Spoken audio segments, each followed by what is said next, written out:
She was a talented rapper on her way to stardom and the life of her dreams. She just had it, you know. She was probably one of the brightest lights I ever met. I used to tell her, like, you're just a star. And he was going to help her reach new heights. They connected over their love of music. They were both artists. They did a song together. They had the potential to become this power couple. But the music stops when she suddenly goes missing. She's not answering any calls or texts, and her loved ones are becoming increasingly concerned. Everybody was banging the streets trying to find her, you know, or see what's going on. And when an unsettling scene leads police to fear the worst, Does that look like blood to you? they'll discover a shocking story of manipulation and control. Got the 20 that is my love, not going. I had that gut feeling that I knew something was. She was looking for love, but she found it in the wrong place. Who knows what she was being told or what she was led to believe. He confessed to you that he did it? Yes. Is there anything on you? Is there any guns in here? He talking about he's a demon. This guy the devil. July 18th, 2023. It's another warm summer day in the East Cleveland suburb of Bedford, Ohio. On the east side of Cleveland, people say there's a lot more diversity, you know, a lot of different ethnicities. There's a little bit of everybody, different walks of life, and so lots of culture. Bedford is more urban, suburban area. It's quieter, and it's just where you will be and be safe. It is one of those places that you could move and feel some source of comfort. But that sense of comfort and safety has turned to panic for the family of 25-year-old up-and-coming rapper, Bernicia Lightfoot. No one has seen or heard from Bernicia in 2 days. This was unusual, out of character, and there was more than just, oh, she's busy, so she hasn't reached out, or she's just not in the mood to talk. And her birthday was that week, so a lot of people was looking forward to being with her. Nisha, please call me back. Just like we can't find Nisha, and I'm really scared for Nisha. Gary, have you or Jay heard from Benicia? We all, I think, knew that it was something bad. We all had bad feelings, you know. It wasn't like she just disappeared for a couple hours or a night, you know. It just felt bad. No, I'm at the studio right now and she's not here. I really think something bad about to happen to her. At 25 years old, Bernicia Lightfoot was determined to make her mark on the music industry. Her energy was crazy, she worked hard, but Nisha, she's a beautiful soul, a lovely person, she's a happy person. I ain't never seen her with an attitude, never seen her talk down on nobody. She was probably one of the brightest lights I ever met. She was funny, she was witty, and she did light up a room for real. Everybody loved her. However, Bernicia had faced plenty of adversity in her life. She had faced a lot of loss, a lot of death in her life. She lost her mother at a very young age and then turned around and lose her father. Then she lost her brother. But all that loss propelled her to try and make a change. She actually joined the Wolfpack Gunshot Response Team, which was founded to train civilians how to do some preliminary tending to gunshot wounds. She had a good spirit about herself and, you know, the wherewithal to want to help somebody else. Bernicia also used her music as an outlet for the tragedy she'd faced in her past. She just had it, you know. She'd just go in the booth and do her thing. And she could ride the beat. And she evolved mostly into, you know, what female rappers are today. I brought her in something to make her look like a superstar. To show her, like, oh, you aren't nothing like them. You are special. Under the name Alada, Bernicia was quickly rising up the charts as one of Cleveland's hottest new musicians. I want y'all to go listen to my new song, Ink, on TikTok. Show me your ink, you know what I'm saying? Let me know. Show me some love and let me know what y'all think. The name Alada just kind of encompassed her. She was a lot of, a lot of everything, you know. A lot of an artist, a lot of a person, a lot of sometimes a lot of a headache. The more popular she became, the more she saw it as a way to earn the money that she never had growing up. She was being promoted and then signed a little publishing deal for some of her songs. We went to LA and we did one show out there. We in Cali in a 5-star hotel, 5-star restaurants, 5-star studios. She had tailors pulling up with designer clothes, $2,000 clothes for her to try on for video shoots. She had stuff that artists don't even experience. The aura she was giving off is that she was already a star. Hello, everybody. It was amazing to, you know, to see it starting to come together. We were just a step or two away from really breaking out. That's a wrap. All right, Nisha, great work. Along her path of success in the music industry, Bernicia was meeting a lot of new people, including a fellow music lover, 31-year-old Michael Rorty Nugent. I've been listening to your stuff, and it's amazing. Thank you, I really appreciate that. Yeah, no, you really killed it on that hook in there. Michael and Bernicia connected over their love of music. They were both artists, and she was attracted to, you know, his creativity. Hey, before you leave, let's get a quick collab. I'm game. They did a song together. After that, they were inseparable. They started dating and she's spending a lot of time with him. He had a little bit of money. And so she probably thinking like, I probably don't got to struggle to eat. He buy me some clothes. He taking me out of town. To everyone around her, it was clear Bernicia was smitten. She's a lovable person. If she be into you, she actually love you, actually cares. But now, on the eve of her 26th birthday, no one has seen or heard from Bernicia in 2 days. She's not answering any calls or texts, and her loved ones are becoming increasingly concerned. Suddenly, though, there's a glimmer of hope. Bernicia's sister, Joy, finally gets a call back from her phone. Nisha, thank God. But the relief is short-lived. When she answered the phone, on the other line was a man. Who is this? Who is this guy? And why does he have Bernicia's phone? Up-and-coming rapper Bernicia Alada Lightfoot was on the cusp of her big break. It takes one song to really make you go, you know? And I think she was really just banging on that door.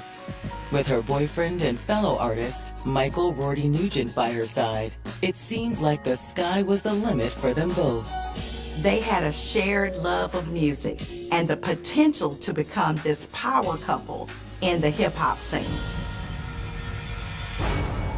But on July 18th, Bernicia has gone missing, and her sister Joy has just received an alarming call from Bernicia's phone number. Nisha, thank God. At first, she's so relieved that her missing sister is finally calling her back. Hello? But when she answers the phone, it's a man on the other end of the line. Who is this? The man introduces himself as Fred Levine. Yeah, I just found this phone. I was just hoping you could help me find the rightful owner. The phone was locked. However, Fred was still able to see missed calls from the lock screen. He dialed the first number that showed up on her phone. Yeah, it's my sister's phone and I need it back ASAP. Where are you? Joy immediately makes arrangements to meet with Fred and obtain the phone. Hi, I'm Joy. Fred, nice to meet you. Where's the phone? Is this Fred guy trustworthy, or could he have something to do with Bernicia's disappearance? Where'd you find it? It was laying in an alleyway by my apartment complex. He found Bernicia's phone on the corner of 59th and Chester Avenue. This is still the east side of Cleveland, but it's more than 10 miles from Bedford. That's so strange. Yeah. What was Bernicia's phone doing over there? Well, thank you for your help. Of Of course. Hope we find your sister. With Bernisha's cell phone now in tow, Joy heads straight to Cleveland PD to officially report her sister missing. Maybe some water or something? No, I can't hear her right now. All right. You have her phone, you said, right? Joy gives detectives the phone in hopes they can unlock it and use it to locate her sister. I can't get into that phone. I tried everything. My mother's death day, I tried my mother's birthday, my father's death day, my father's birthday, her birthday. Her birthday is tomorrow. It is tomorrow. How old? She's 26. Detectives ask Joy about the last time she spoke to her sister. I called Teresa Sunday at 5 o'clock. She called me, and she was just calling just for regular, what you doing? And I'm like, nothing out DoorDash. She said, oh. And I was like, all right, but I'll see you tomorrow. You know, I'll call you tomorrow. I gotta go home and get ready for work. All right. Okay, love you. According to Joy, Bernicia seemed completely normal. There was no cause for alarm at that time. No distress or nothing. If there was anything going on, I'll tell you, Bernicia. Text me, call me. Know my number by heart. Okay.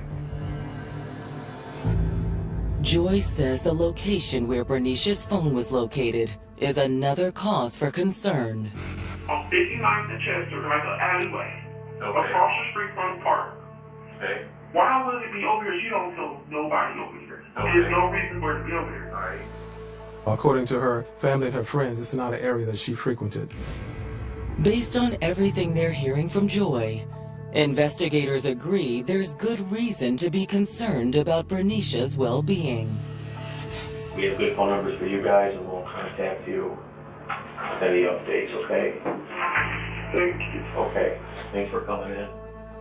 At the end of the interview, detectives officially list Bernicia as a missing person, and they hand over the phone to forensic analysis in hopes that they can crack open the phone. In the meantime, detectives follow up on any other possible lead to Bernicia's whereabouts. Detectives reach out to Fred. After speaking with him, they don't think he had anything to do with Bernicia's disappearance or knows where she is now. He's just a guy who found a phone. They checked all the local hospitals, and she hadn't been reported as being admitted or treated at any of those places. Everybody was banging the streets trying to find her, you know, or see what's going on. In speaking with some of Bernicia's friends, investigators learn a vital piece of information. She'd recently started dating someone new. They learn about her boyfriend, Michael Roy Nugent, and that she'd recently moved in with him. However, detectives' calls to Michael go unanswered. No one seems to know where he is. Has Michael gone missing too? Or did the couple take a last-minute getaway together? With both Bernicia and Michael unaccounted for, the next step for detectives is clear. It was enough to raise suspicion enough for the police to want to go to the apartment and do a wellness check. All right. Okay, thank you. They went to the apartment, knocked on the door, but no one was there, so they reached out to management to open the door. Once inside, detectives come face to face with an unsettling scene. The house is disheveled. There are things everywhere. It looks like the apartment has been ransacked. But it's in the kitchen that investigators make the most concerning discovery of all. There's a large stain by the stove. Does that look like blood to you? Looks like it's burnt.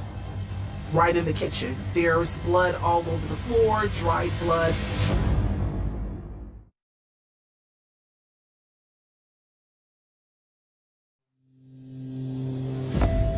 More than 48 hours after she was last seen, Bedford police are conducting a welfare check at the apartment of 25-year-old Bernicia Lightfoot. But as police enter the dwelling, they uncover something alarming.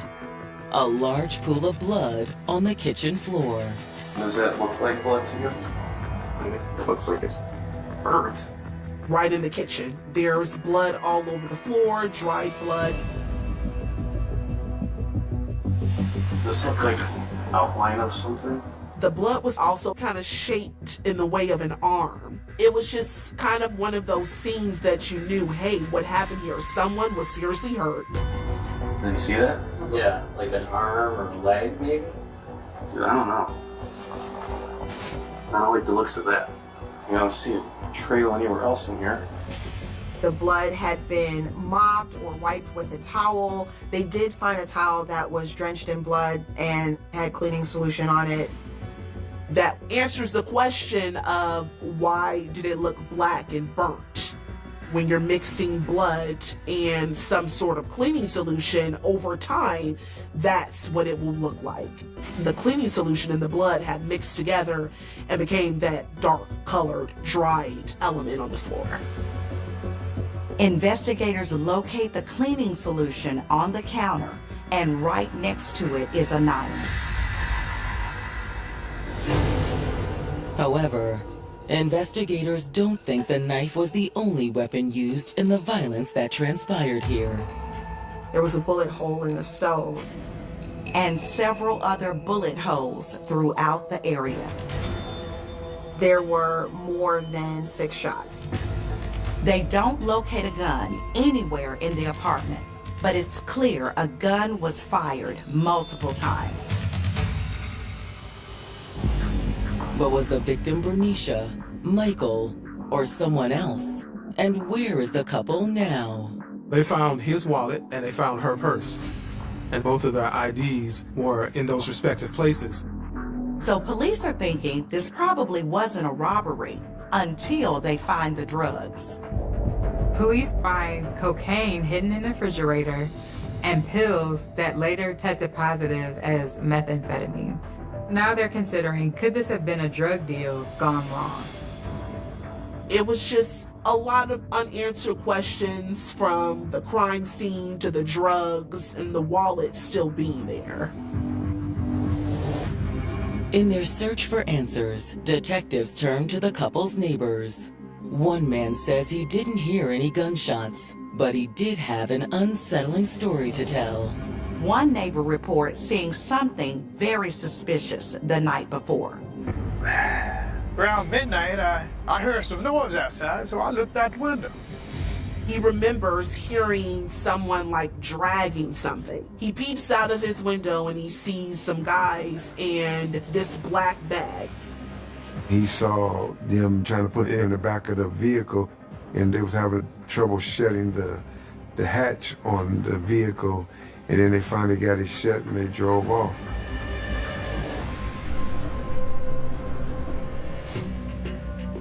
Detectives immediately wonder, could there have been a body in that bag? It might have been that size. He mentioned to police, like, yeah, it's possible it could have been a body in there. The way that it was kind of like long and wrapped up. Did you get any identifying information on the vehicle? The dark color SUV. Unfortunately, the neighbor didn't get a license plate number, and he didn't recognize the SUV or the man. But he knows there were 3 men total, including the driver of the SUV. There were 2 black males and 1 white male. Could one of those individuals have been Bernicia's boyfriend, Michael Rorty Nugent? Detectives must consider the possibility that Michael did something terrible to Bernicia, but there's also the possibility he's another victim in this. Back at the station, detectives continue pushing for leads on the identities of the 3 mystery men. Could they have targeted the couple for drugs? But as detectives continue mulling over that theory, they learn they have a visitor. Absolutely. We'll be right there. It's one of Bernicia's closest friends, Kenza Jackson. She says, hey, I have some information that you might need. And what Kenza says will turn the case on its head. That's when she tells police that Michael had been abusing Bernicia. You literally have to get plenty of that inside. Y'all not going.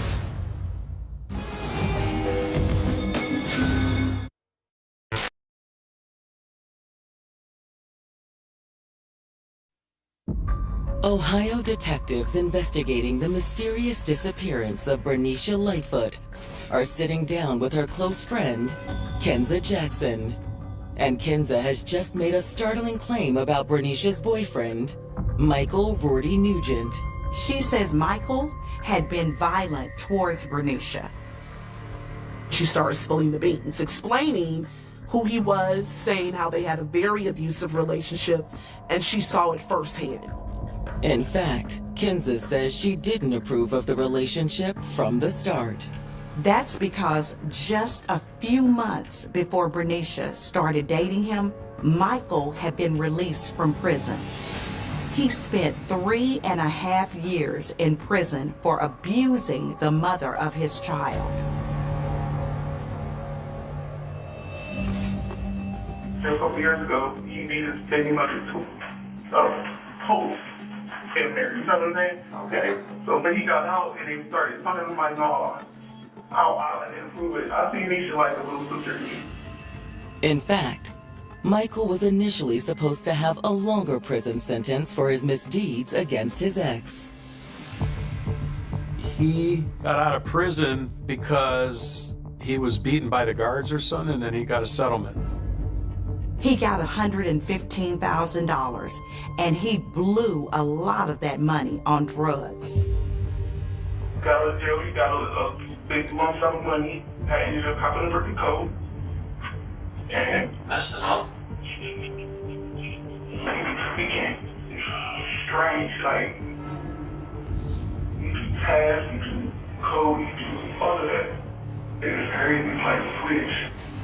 This explains the drugs police found inside his apartment. Whether it's drugs or alcohol, whether you're selling or using, those cultures lend to violence. Kenza says before long, it was clear Michael's violent tendencies hadn't been reformed during his stint in prison. About a month into their relationship, she had called me to come pick her up. So I'm like, cool. And that was the first time he put his hands on her. Bernicia was very distraught, and she left for a couple of days, but after that, she went right back to Michael. Yeah, I was low-key mad that she went back. I said, you go back, just think about the funeral. Yeah. Because he don't love you. We see this a lot with domestic violence victims. The abuser has a certain control over them that keeps them coming back. And according to Kenza, the relationship became more and more volatile. There was one evening in which Kenza and Bernicia were getting ready to go out for a girls' night. But the night was soon ruined by Michael. We getting dressed, about to leave. He comes in the house, he's like, where you think you going? Pulled out this long ass, looked like a Western gun or something. He was literally at the house in Bedford holding us in their house. He got the gun pointed at us like, y'all not going. And when Bernicia tried to protest, Michael took his aggression a step further. Come on, Michael. I don't have time for this tonight.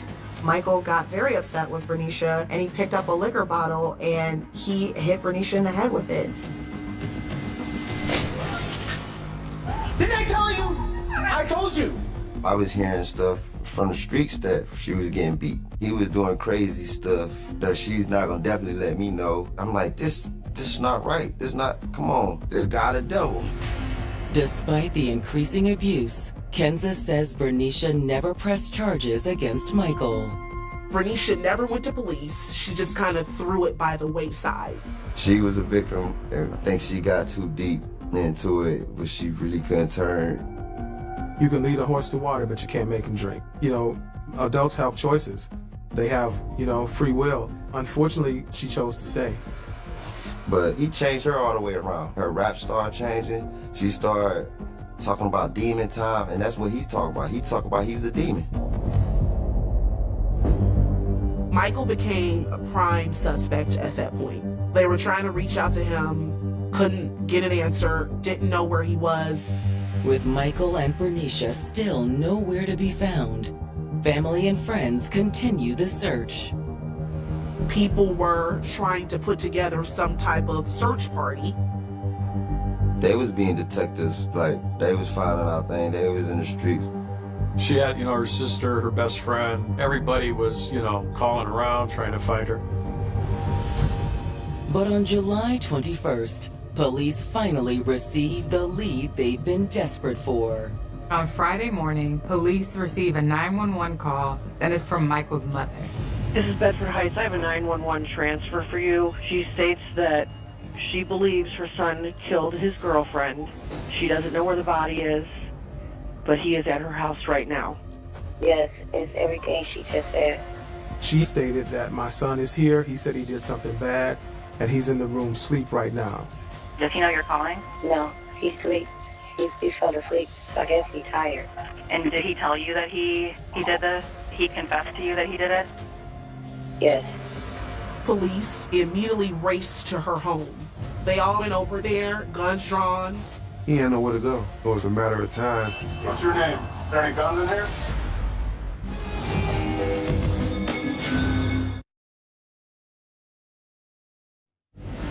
Ohio police on the hunt for murder suspect Michael Vorty Nugent have just learned that he's hiding out at his mother's house. He confessed to you that he did it? Yes. Investigators swiftly move in to make the arrest. They had to assume that he had the weapon, so yeah, they came in full SWAT gear. Sure enough, he was back there in the back room, sleeping like a baby, as if nothing happened. What's your name? Are you naked or you got drawers on? You got anything on you? Are there any guns in here? Roll over. He starts complaining that his foot is broken. How'd your foot break? I think he was kind of dazed. Regardless, detectives take Michael out in handcuffs and place him under arrest. There's nothing on you, right, bro? Nothing at all on you? No, okay. Back at the station, detectives confront Michael about Bernice's disappearance. He initially said, I don't know where she is. I don't know what could have happened to her. However, detectives aren't buying it. Police knew that he knew something and he wasn't telling the whole truth. We want to recover her body for her family. And if you could help us do that, we'd be more than appreciative. You know she's dead, right? Because that was arterial blood on the floor. She was carried out in a bag. When it finally started coming to a head, he was getting emotional. Can you tell us where she's at? Or can you take us to her? That had nothing to do with that. I had to do it. You didn't do what? You didn't move her body or you didn't do anything? I was not there. With Michael stonewalling the conversation, detectives put one final offer on the table. They tried to, help him come clean with letting him know if you help us, basically we'll help you. This interview's being recorded. And the sooner you go, dude, yeah, we got into it, something happened. I want to show you right now where she's at. We're telling her. That's what a judge wants to see. I don't know what happened. I don't know none of that, man. I wasn't there. I didn't do it. That's all I know. And just to let you know, you're going to be charged with aggravated murder in 2 days. And that we will be stacking up mountain evidence against you. And you're going to go to prison for a long time. If you decide you want to talk to us, you can. Reach out to us.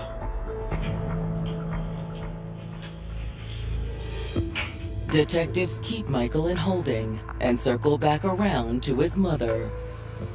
They called his mother and said, hey, he's not telling us the full story. Can you come down? Fortunately, she agrees to aid the police in the investigation of her son. Let's start at the beginning. He knocked at your door. What time was it? 2:30 a.m.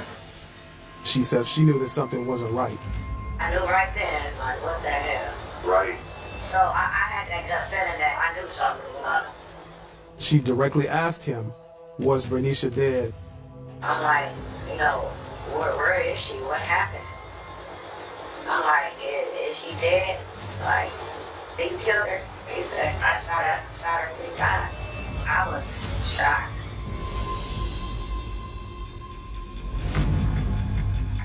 When she found out that Bernicia's life ended, she felt enough conviction, despite it being her son, to call the police and say, hey, you need to come get him. And with his mother now turned state's witness, it seems Michael is feeling the heat.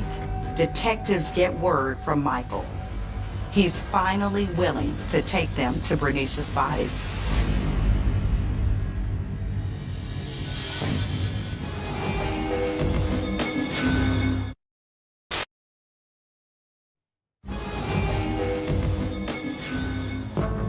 After denying culpability in the disappearance of his girlfriend, Bernicia Lightfoot, Michael Rorty Nugent has finally decided to come clean. He finally admits, okay, I know where she is, and I'll take you to her. On July 21st, just 4 days after she was last seen, Michael leads police to a small wooded area in East Cleveland, Ohio. He's right over there. When they find her body, Bernicia has multiple gunshot wounds in the head, back, and arm. It was overkill. Michael also admits he stashed the murder weapon nearby. You buried the gun somewhere along in here? Yeah, it's right over there. He was able to take the police right to where the gun and the bullets were located. It was a .44 mag. The bullets in the gun were in close quarters. They were feet apart, but the gun was buried. The bullets were not. He just threw it where he could. And it just amazes me how he just led police to everything. If you really love her, why would you allow her to stay out there? And I think that kind of played on his psyche, made him, come to the reason that I should go ahead and finish this thing. When the news spreads to Bernicia's loved ones, it's a devastating blow. When they did find her, it hit me, It was like, wow, it was tough. And Jay was distraught because he's known her since she was a little kid. She didn't deserve none of that. Like, she was working on herself. She was getting better. And it's sad. It's so sad. It's just her. I still think about it. It's mind-blowing. It hurts so bad.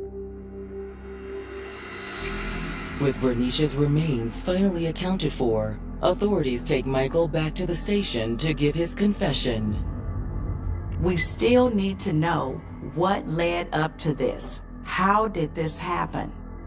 Michael says it all started on the night of July 17th. I picked up her phone, was online. Michael, for some reason, went through her cell phone and discovered that she was talking to another male who was intending on picking her up that night. Who's this? He's just giving me a ride. It's no big deal. Why are you lying? Bernicia told him that it was just in her words, a hood Uber. I know she ain't doing nothing with the dude. It's just like it's weird. Like, you make a lot of her to she used to get the spaz and trying to phone shooting for sure. Like, anyway, start pushing her. He says that's when Bernicia picked up a knife, the same knife that was in the kitchen that police took in for evidence. Just give me my phone back. Put the knife down. From there, Michael says it became a fight for his life. He was trying to say it was in self-defense. She just kept coming at me. I grabbed my gun. I just told the police put the knife down a long too far. And she turned the knife around like she was about to stab her. And I just backed into the refrigerator and she shot 3 times. He shot her, and then he shot her again and again.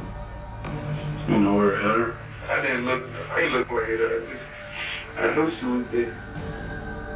He said she came after him with a knife, but who's to say that's true or not? After that, Michael says he attempted to clean the crime scene. He says he wrapped Bernicia's body up and drove it to the wooded area. Who'd you call to help you? Hey, I need help. You got her outside by yourself? Yeah. that how you hurt your ankle? Yeah. But there was actually 2 other individuals that was involved. He didn't tell on. That right there is the kind of scary part. We don't know who these other 2 individuals were, and they're still out there somewhere. Michael says after he hid Bernice's body and the gun in the woods, he got rid of her phone. You left it up there in her little apartment right there by like 59, by that park. Yeah. Nowadays, it's kind of shocking and somewhat a miracle. Somebody found it was trying to get back to it because most folks be trying to make some money off it. Yeah. After hearing Michael's confession, detectives aren't so sure he's telling them the full truth. Detectives aren't buying Michael's story. They don't believe he killed Bernicia in self-defense. His version of events doesn't match up with the evidence from the crime scene. Detectives believe this wasn't an act of self-defense, but a murder soaked in cold-blooded jealousy. He met a beautiful young lady. He felt he struck gold. Different labels looking at her, music getting out there, people hearing, people contacting her, doing features with her. But she started finding out he was a fraud. And that's where all the fatal attraction stuff really started happening. Investigators surmise that after enduring abuse at the hands of Michael for so long, Bernicia had finally had enough. I heard she was getting ready to leave him. She wanted to leave, she didn't want nothing to do with him. She left him the first time for a month. And I think the second time, he knew that she wasn't gonna come back. Michael, I'm leaving you. Michael, did you hear me? I'm leaving you. Who is this? I think he was dealing with some mental health issues and plus drugs, and he saw that she was going to meet some guy. That was it. That was the end of it. She was looking for love, but she found it in the wrong place. For confessing to the crime and leading police to Bernicia's body, Michael is granted a plea deal. It was determined that it wasn't premeditated, it wasn't aggravated. The plea deal that he ended up taking was he was to be convicted of involuntary manslaughter, of tampering with evidence, and gross abuse of a corpse. There was no trial, nothing of that sort, which is actually a good thing because to drag the family through a trial, that would have been very devastating. As part of Michael's plea deal, he's sentenced to just 23 years in prison. And to many of Bernicia's loved ones, that just doesn't seem like enough. He'll be eligible for parole in December of 2045. When he get out, he still can see the light of day. It's like basically the system is wicked to me because you showing everybody like, oh, you can kill and still get out. You could cold-blooded murder and still get out. He took a good person, an innocent person, away from the family. He shortened her life and he gets to still walk her. I don't understand that. I have to, as a prosecutor, believe that rehabilitation is possible or my job is pointless. Without rehabilitation, there's no hope and there's no need for a prison system. But do I think that this family needs more than 23 years to forgive Michael? I think they need a lifetime. These days, Bernicia Alada Lightfoot lives on in her art, in those she connected with and the love she shared. She was on her way of defying the odds, just trying to do something in her life, trying to pursue music. I used to tell her, like, you're a star. Look at yourself like that. You deserve better. But at the end of the day, what she really wanted was love. What she really wanted was somebody to sit there and love her. I just think that she would have really made an impact in the entertainment world. I think the world would have seen somebody at the top of their craft, you know, really putting some great music out. We got a big picture in our studio of her, and you know, I just look at her now, now I just look at it just to motivate me, like, yeah, you still with me, you right here with me. There are crimes that vanish with the passing of time, fading into brittle newspaper clippings and forgotten evidence boxes. Then there are crimes that refuse to disappear. They linger in empty parking lots after sunset. They echo through school hallways long after the students have gone home. They become whispered warnings from one generation to the next.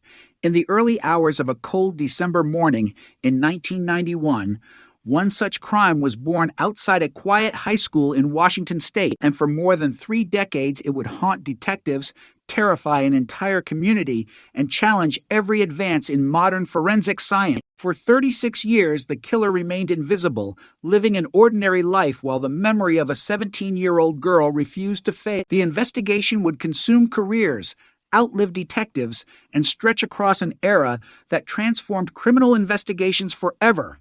Yet, on that winter morning, none of that was imaginable. There was only silence, darkness, and a teenager arriving for another ordinary school day that would never begin. December 14th. Still 1991. The Pacific Northwest was wrapped in the familiar chill of late autumn. The skies above Pierce County hung low with heavy gray clouds, and the air carried the damp cold that seeped through coats and settled deep into the bone. At Eisenhower High School in the city of Tacoma, the campus was nearly deserted. It was Saturday. Classes had been replaced by extracurricular activities, and only a small number of students planned to arrive before sunrise for special academic programs and athletic events. The parking lots were mostly empty. The sidewalks glistened with moisture. Streetlights cast pale pools of yellow across the pavement, leaving wide stretches swallowed by darkness. Among the students expected that morning was 17-year-old Sarah Yarborough. Friends remembered her as intelligent, determined, and deeply committed to her education. She had ambitions that stretched far beyond high school, and she rarely missed an opportunity to participate in academic activity. Like countless teenagers, she was building a future one ordinary day at a time, never imagining that routine itself could become deadly. Somewhere before dawn, Sarah arrived at the school grounds. What happened during the next few minutes would remain one of Washington State's greatest mysteries for decades. When other students began arriving, something immediately felt wrong. Instead of seeing classmates gathering for activities, they found a horrifying scene near the school entrance. Sarah Yarborough had been brutally attacked. Emergency responders rushed to the campus, but there was nothing they could do. She had suffered fatal injuries. Her life had ended before sunrise, only steps away from the classrooms where she had expected to spend the morning.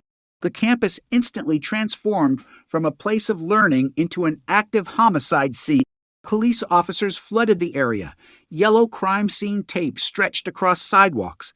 Detectives photographed every inch of pavement. Investigators searched nearby bushes, examined tire tracks, collected fibers, documented footprints, and carefully preserved biological evidence that they believed might someday identify the killer. Even in 1991, experienced investigators understood that violent offenders often left behind microscopic traces invisible to the naked eye. Technology at the time had significant limitations, but evidence was collected with extraordinary care, preserved in the hope that science might eventually catch up.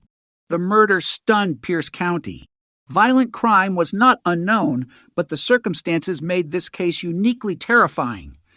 A teenage girl had been murdered on school property just before dawn. There had been no warning, no obvious motive, no known conflict capable of explaining such violence. Parents questioned whether schools were truly safe. Students looked differently at familiar parking lots and sidewalks. Teachers struggled to reassure frightened families while privately wondering whether the person responsible might still be somewhere nearby. News coverage spread rapidly throughout Washington. Television stations interrupted regular programming with updates from the school. Newspapers printed photographs of investigators working beneath floodlights. Reporters repeated the same haunting question again and again. Who could have done this? Detectives immediately began reconstructing Sarah's final known movements. They interviewed family members, classmates, teachers, coaches, neighbors, and anyone who might have spoken with her during the previous day. Every phone call she had made became important. Every friendship was examined. Every recent interaction was scrutinized. Nothing suggested she expected danger. There was no evidence that she had planned to meet someone secretly before school, no indication that she feared being followed, no reports describing escalating threats. Investigators found themselves confronting an unsettling possibility. Perhaps Sarah had been targeted not because of who she was personally, but simply because she happened to arrive at exactly the wrong place at exactly the wrong time. If that theory proved true, then the killer represented an even greater threat. Random predators are among the most difficult offenders to identify because they often leave no personal connection to the victim. Without an obvious relationship, detectives lose one of their most valuable investigative tools: motive. The homicide investigation expanded rapidly. Hundreds of interviews were conducted. Vehicles seen near the campus were traced. Individuals with histories of violence were questioned. Registered offenders living nearby were reviewed. Sketch artists worked with potential witnesses whenever possible. Tips poured into the investigation. Some callers claimed they had noticed suspicious vehicles. Others believed they remembered strangers walking near the school. Several theories emerged almost immediately, each pointing investigators in different directions. Every promising lead demanded time, manpower, and resources. Every dead end consumed valuable hours. Meanwhile, forensic specialists carefully processed every piece of evidence collected from the crime scene: fingerprints, hair, fibers, biological material, clothing, footwear impressions. Every item was cataloged, labeled, and preserved according to procedures designed to withstand courtroom scrutiny years later if necessary. Even then, detectives recognized that DNA analysis was entering a new era. The science existed, but it remained limited compared with what would emerge decades later. Laboratories often required larger biological samples than modern techniques demand. Testing was slower. National DNA databases were still developing. Genetic genealogy did not exist. The idea that distant relatives could someday identify a killer through family trees belonged more to science fiction than criminal investigation. Yet investigators refused to discard anything. One detective reportedly described evidence preservation as an investment in the future.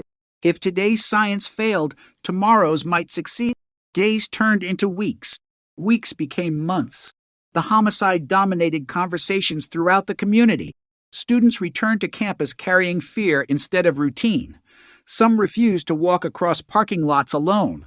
Parents changed work schedules to drive teenagers directly to school entrances. Security procedures became stricter. Administrators reviewed lighting, patrols, and emergency response plans. The murder permanently altered how many families viewed personal safety. As the investigation continued, detectives developed persons of interest. Some individuals appeared promising initially before being eliminated through alibis or forensic testing. Others attracted attention because of previous criminal history. Rumors spread through neighborhoods with astonishing speed. Names circulated in school hallways. Speculation became almost impossible to control. Each time investigators appeared ready to make progress, another lead collapsed. No arrest came. The uncertainty became almost as painful as the crime itself. Sarah's family faced the unimaginable burden carried by so many families of homicide victims. Every ringing telephone offered hope that investigators had found the breakthrough. Every passing holiday reinforced the absence of someone who should still have been present. Birthdays became reminders not of growing older, but of years stolen forever. For detectives assigned to the case, frustration steadily mounted.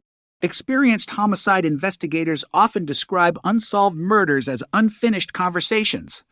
Every unanswered question lingers. Every unexplained detail demands resolution. Sarah's case resisted explanation despite relentless effort. The evidence clearly showed extraordinary violence. The crime scene suggested determination. The killer had disappeared before police arrived. No witness could confidently identify the attack. No obvious trail led away from the school. It was as though the murderer had stepped briefly into Sarah's life, destroyed it completely, and vanished into the ordinary rhythm of the surrounding community. As months became years, personnel changed. Some detectives retired. Others transferred.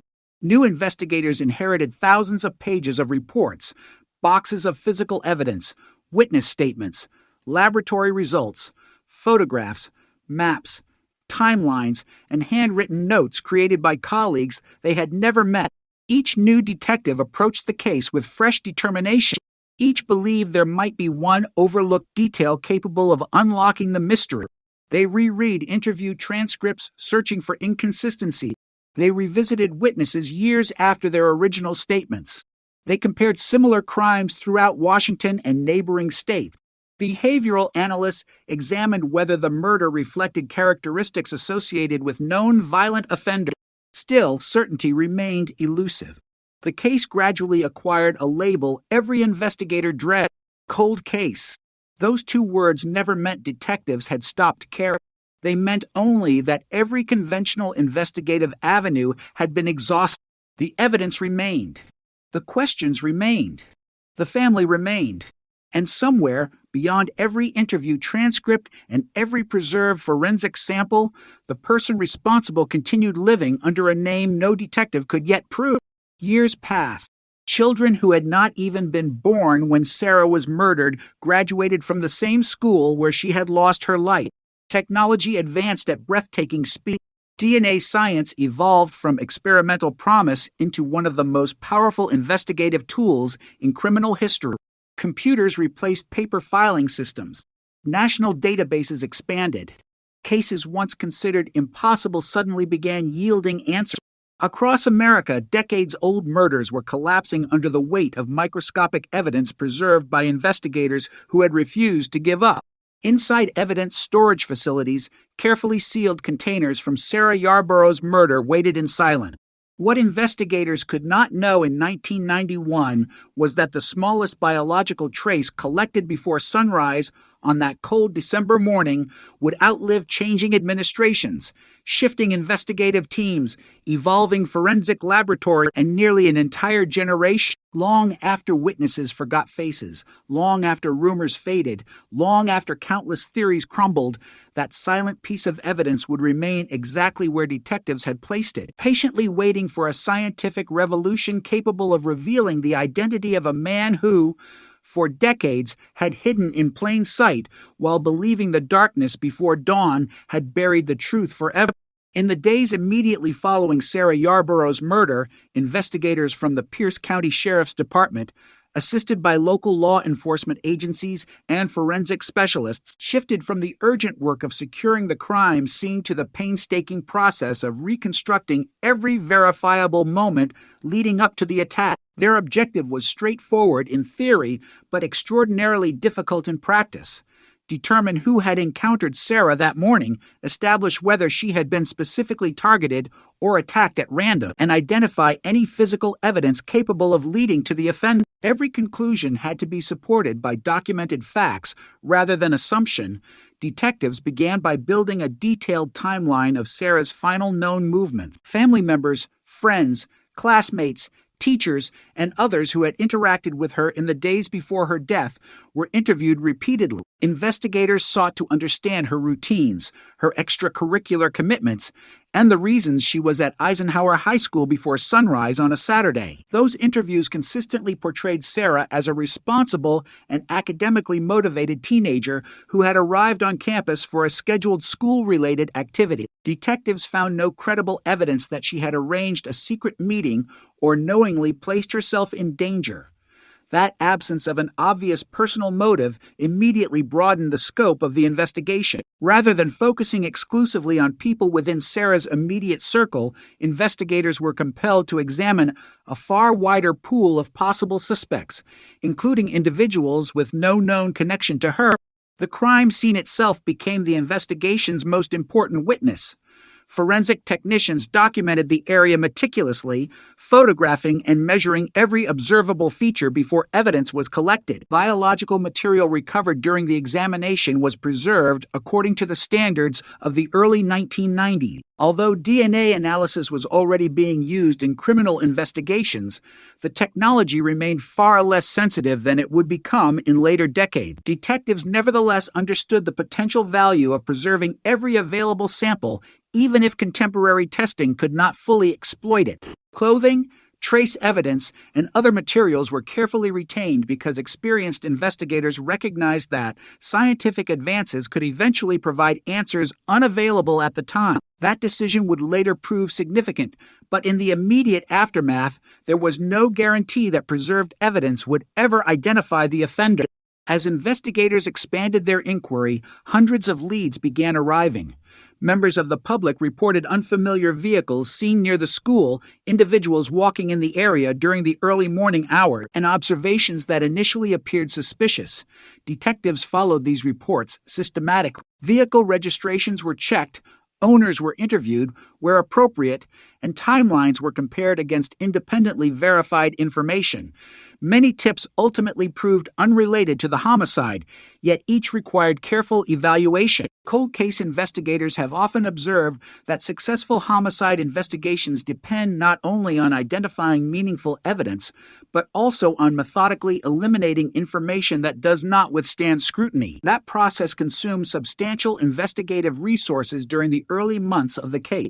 Law enforcement also examined whether Sarah's murder resembled other violent crimes committed in Washington state or neighboring jurisdictions. Detectives routinely compare unsolved homicides for similarities in victim selection, offender behavior, location, and forensic evidence. Such comparisons can reveal patterns that connect seemingly unrelated crimes, but they can also produce superficial similarities that disappear under closer examination. Available public records do not establish that investigators identified a definitive series of linked offenses during the initial phase of the Yarborough investigation. Instead, they continued evaluating each possibility while recognizing that the available evidence did not support premature conclusions.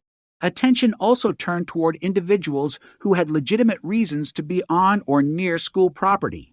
School employees, contractors, maintenance personnel, and others with authorized access were identified and, where appropriate, interviewed. Detectives similarly reviewed known offenders living or working within the broader area. This process reflected standard investigative practice rather than suspicion directed toward any particular individual.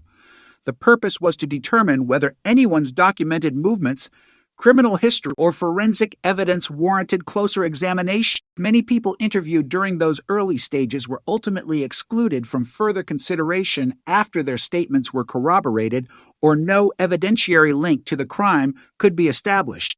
Throughout the investigation, detectives remained aware of the profound impact the murder had on the local community. The killing of a teenager on school grounds challenged assumptions about safety in a place normally associated with education and routine daily life. School administrators reviewed security measures while students and parents adjusted their habits in response to understandable concern. Media coverage remained extensive, reporting confirmed developments while also reflecting the public's desire for answers. Investigators, however, repeatedly emphasized the importance of distinguishing verified facts from speculation. High-profile homicide investigations frequently generate rumors, and detectives understood that inaccurate information could divert resources or unfairly implicate innocent individuals. Maintaining the integrity of the investigation required careful verification of every significant claim. As weeks became months, forensic testing continued where available technology permitted. Laboratories examined preserved biological evidence using the methods then available. Although certain results helped narrow investigative possibilities, they did not identify the offender. Importantly, however, the evidence retained its long-term value. Detectives ensured that biological samples were stored under conditions that would preserve their integrity for future testing. This reflected a growing recognition within law enforcement that advances in forensic science could eventually transform previously inconclusive evidence into powerful investigative leads. The investigation also relied heavily on repeated witness interviews. Experienced detectives understand that memories can change over time, not because witnesses intend to mislead investigators, but because recollection is influenced by stress, the passage of time, and later experiences. Consequently, investigators often re-interview witnesses to clarify timelines, resolve inconsistencies, or obtain additional details that initially seemed insignificant. In Sarah Yarborough's case, these efforts produced valuable contextual information, but did not immediately identify the individual responsible for her murder. The absence of a direct eyewitness capable of identifying the attacker remained one of the investigation's greatest challenges. By the mid-1990s, the case had become increasingly difficult.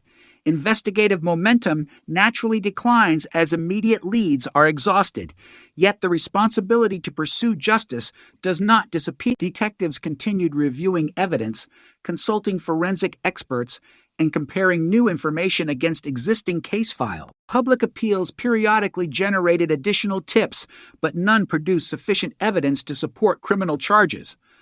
The homicide remained unsolved, despite years of sustained investigative effort. At the same time, forensic science itself was changing rapidly.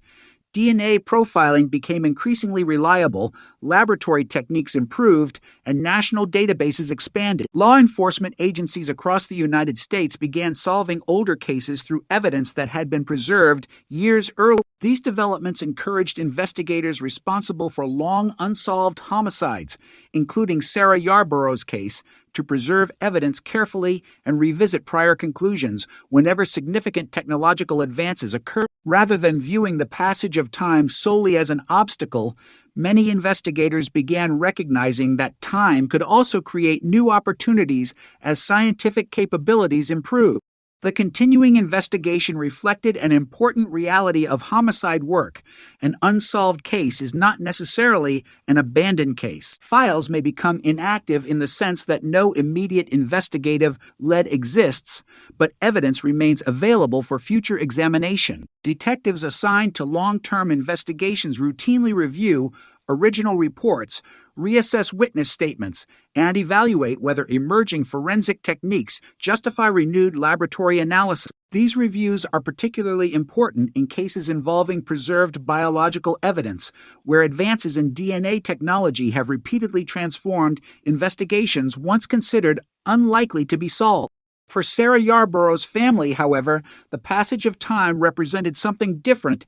Each year marked another anniversary without accountability for the person responsible. Public attention inevitably shifted toward newer cases, but families of homicide victims often continue living with unanswered questions long after media coverage declined. Law enforcement agencies have consistently acknowledged that maintaining communication with victims' families forms an essential part of long-term investigations, even when there are no immediate developments to report. By the close of the decade, the investigation remained active but unresolved. Detectives had assembled an extensive record of interviews, forensic examinations, documentary evidence, and investigative analyses. Numerous leads had been pursued and either substantiated or eliminated through evidence. Although no suspect had been charged, the preservation of biological evidence ensured that the case retained investigative potential. That decision made during the earliest hours of the investigation would ultimately distinguish Sarah Yarborough's case from many older homicides in which crucial forensic material had been lost, contaminated, or discarded before future technologies became available. At the time, however, investigators could not know when or whether those preserved samples would yield the breakthrough they had sought since December 1991. They could only continue preserving the evidence, documenting every step of the investigation, and waiting for science to answer questions that conventional investigative methods had not yet resolved. By the late 1990s, the investigation into Sarah Yarborough's murder had entered a stage familiar to many long-term homicide cases. The initial surge of interviews, forensic examinations, and public appeals had produced an extensive investigative record, but no suspect had been identified with sufficient evidence to support criminal charges. Rather than closing the case, law enforcement agencies preserved it as an active, unsolved homicide. Detectives understood that the absence of an arrest did not necessarily mean the available evidence had reached the end of its value. Across the United States, advances in forensic science were beginning to demonstrate that evidence collected years earlier could yield answers that had been impossible to obtain when the crime first occurred. One of the most important decisions made during the original investigation was the careful preservation of biological evidence recovered from the crime scene. In the early 1990s, DNA profiling was already being introduced into criminal investigations, but laboratories operated under technical limitations that are difficult to appreciate today. Testing methods required larger and better preserved samples. Processing times were considerably longer, and analytical techniques lacked the sensitivity that later became standard. Detectives nevertheless recognized that scientific capabilities were improving rapidly. Preserving evidence under proper chain of custody procedures ensured that future investigators would be able to apply newer methods as they became available. Throughout the late 1990s and early 2000s, DNA technology underwent significant development.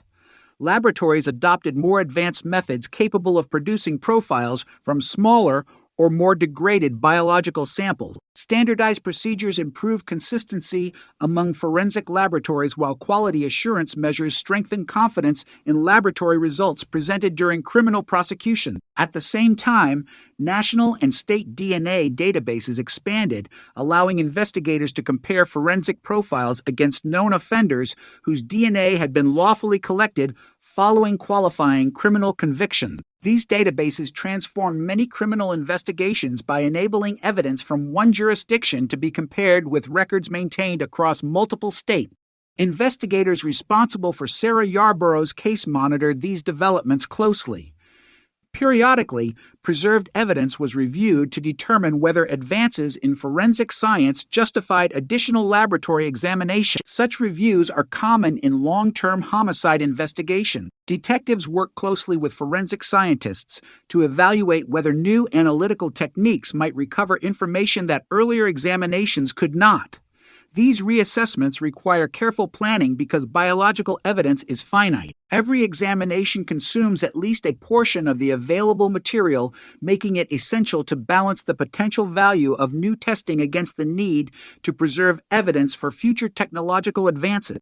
While forensic science continued to evolve, investigators also revisited the extensive documentary record assembled during the original inquiry. Homicide investigations generate thousands of pages of reports, witness interviews, forensic summaries, photographs, maps, and analytical notes. Reviewing these materials years later can reveal overlooked details or previously unnoticed connections, particularly when investigators benefit from improved technology or newly available information. Fresh investigative teams often approach long-standing cases with different perspectives, asking questions that may not have been considered during earlier stages of the inquiry. Cold case investigations differ from initial homicide investigations in several important respects. Detectives are no longer responding to an active crime scene, but instead must reconstruct events using preserved evidence and historical documentation. Witness memories may have faded, individuals may have relocated, and some original investigators may have retired. At the same time, advances in forensic science often provide opportunities unavailable during the original investigation. Successful cold case work therefore combines historical review with modern scientific analysis, requiring close collaboration among detectives, forensic laboratories, prosecutors, and evidence custodians. Public interest in Sarah Yarborough's case also continued over the years. Media organizations periodically revisited the investigation, particularly on significant anniversaries of the crime. Such coverage served several purposes. It reminded the public that the homicide remained unsolved, encouraged individuals with information to contact investigators, and reinforced the commitment of law enforcement agencies to continue pursuing the case. Families of homicide victims frequently describe anniversary coverage as emotionally difficult, yet many also recognize that continued public attention can generate new investigative leads or encourage witnesses to come forward after years of silence. Despite these continuing efforts, no immediate breakthrough occurred. Detectives continued receiving information from members of the public, but each lead required verification through documented evidence. Responsible homicide investigations depend on distinguishing substantiated facts from speculation. High-profile, unsolved cases often generate rumors that can consume investigative resources without advancing the inquiry. Consequently, detectives evaluated each new report carefully before determining whether additional investigation was warranted. As the first decade of the 21st century progressed, forensic genetics entered another period of significant advancement. Improvements in laboratory methods increased the ability to recover usable DNA profiles from challenging evidence. These developments contributed to the resolution of numerous cold cases across the United States. Investigators responsible for older unsolved homicides increasingly recognized that preserved biological evidence represented one of their strongest opportunities for identifying previously unknown offender. Cases once considered unlikely to be solved were reopened for renewed forensic examination. Within Washington state, law enforcement agencies continued emphasizing the importance of preserving unsolved homicide evidence. Cold case units and forensic laboratories worked together to identify investigations that might benefit from updated testing. Sarah Yarborough's case remained among those receiving periodic review because biological evidence collected during the original investigation had been retained under appropriate evidentiary safeguards. At the same time, another investigative development was beginning to attract national attention: investigative genetic genealogy. Unlike traditional forensic DNA database searches, which compare crime scene DNA against profiles already contained within law enforcement databases, investigative genetic genealogy uses publicly available genetic genealogy data from individuals who have voluntarily submitted DNA to participating genealogy services and consented to law enforcement matching under applicable policy. Rather than identifying a suspect directly, this approach can identify biological relatives of an unknown individual. Genealogists then construct family trees using historical records, census information, birth and death certificates, marriage records, and other documented sources to narrow the range of possible individuals. Investigative genetic genealogy differs significantly from conventional DNA database searches. It does not immediately produce the name of a suspect. Instead, it generates investigative leads that must be independently corroborated using traditional police work. Detectives continue reviewing timelines, locations, documentary evidence, and, critically, obtain a legally admissible DNA sample from the identified individual before any criminal charges can be considered. Cortez continued to require that forensic conclusions rest upon properly collected evidence rather than genealogical inference alone.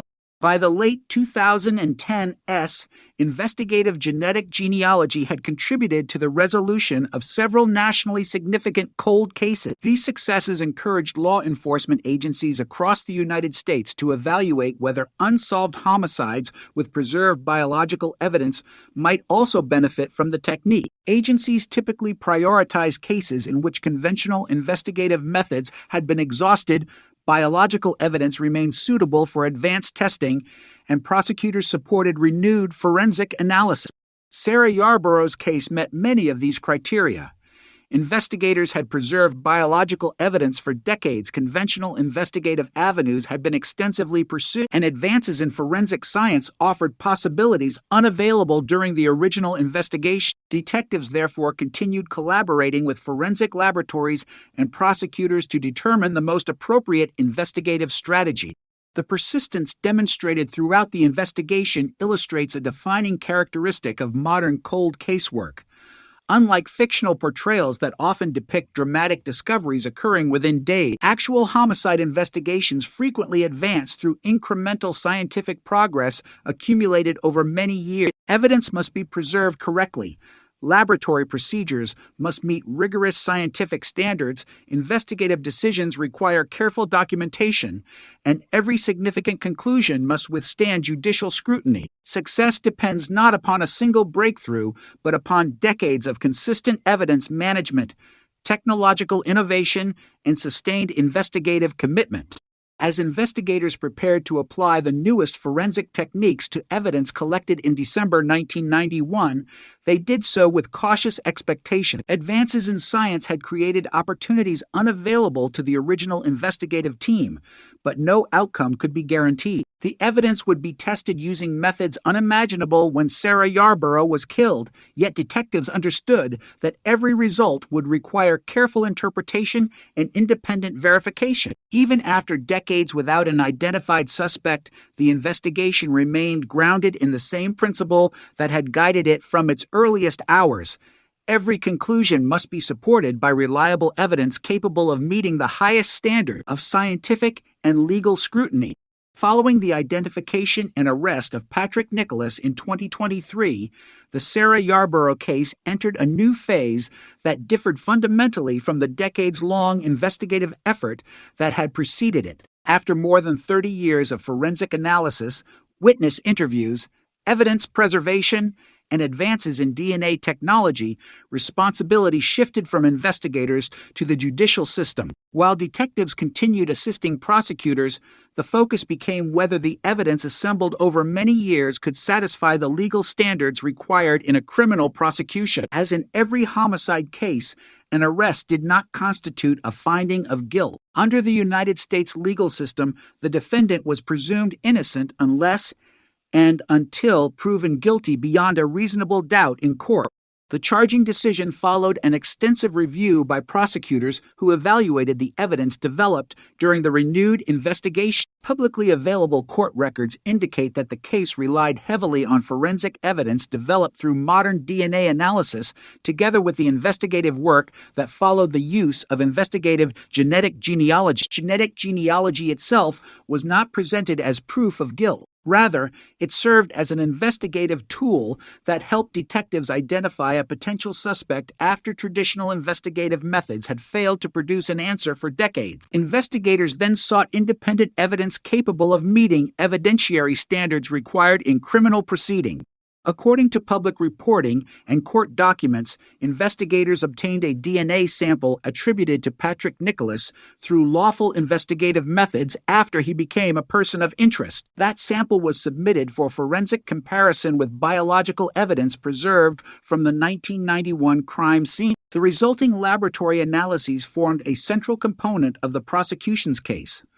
Modern forensic DNA testing, when properly conducted and interpreted, can provide highly probative evidence by comparing genetic profiles recovered from crime scene evidence with known reference samples. Such testing is performed under strict laboratory protocols and is subject to review by both prosecution and defense experts during criminal proceedings.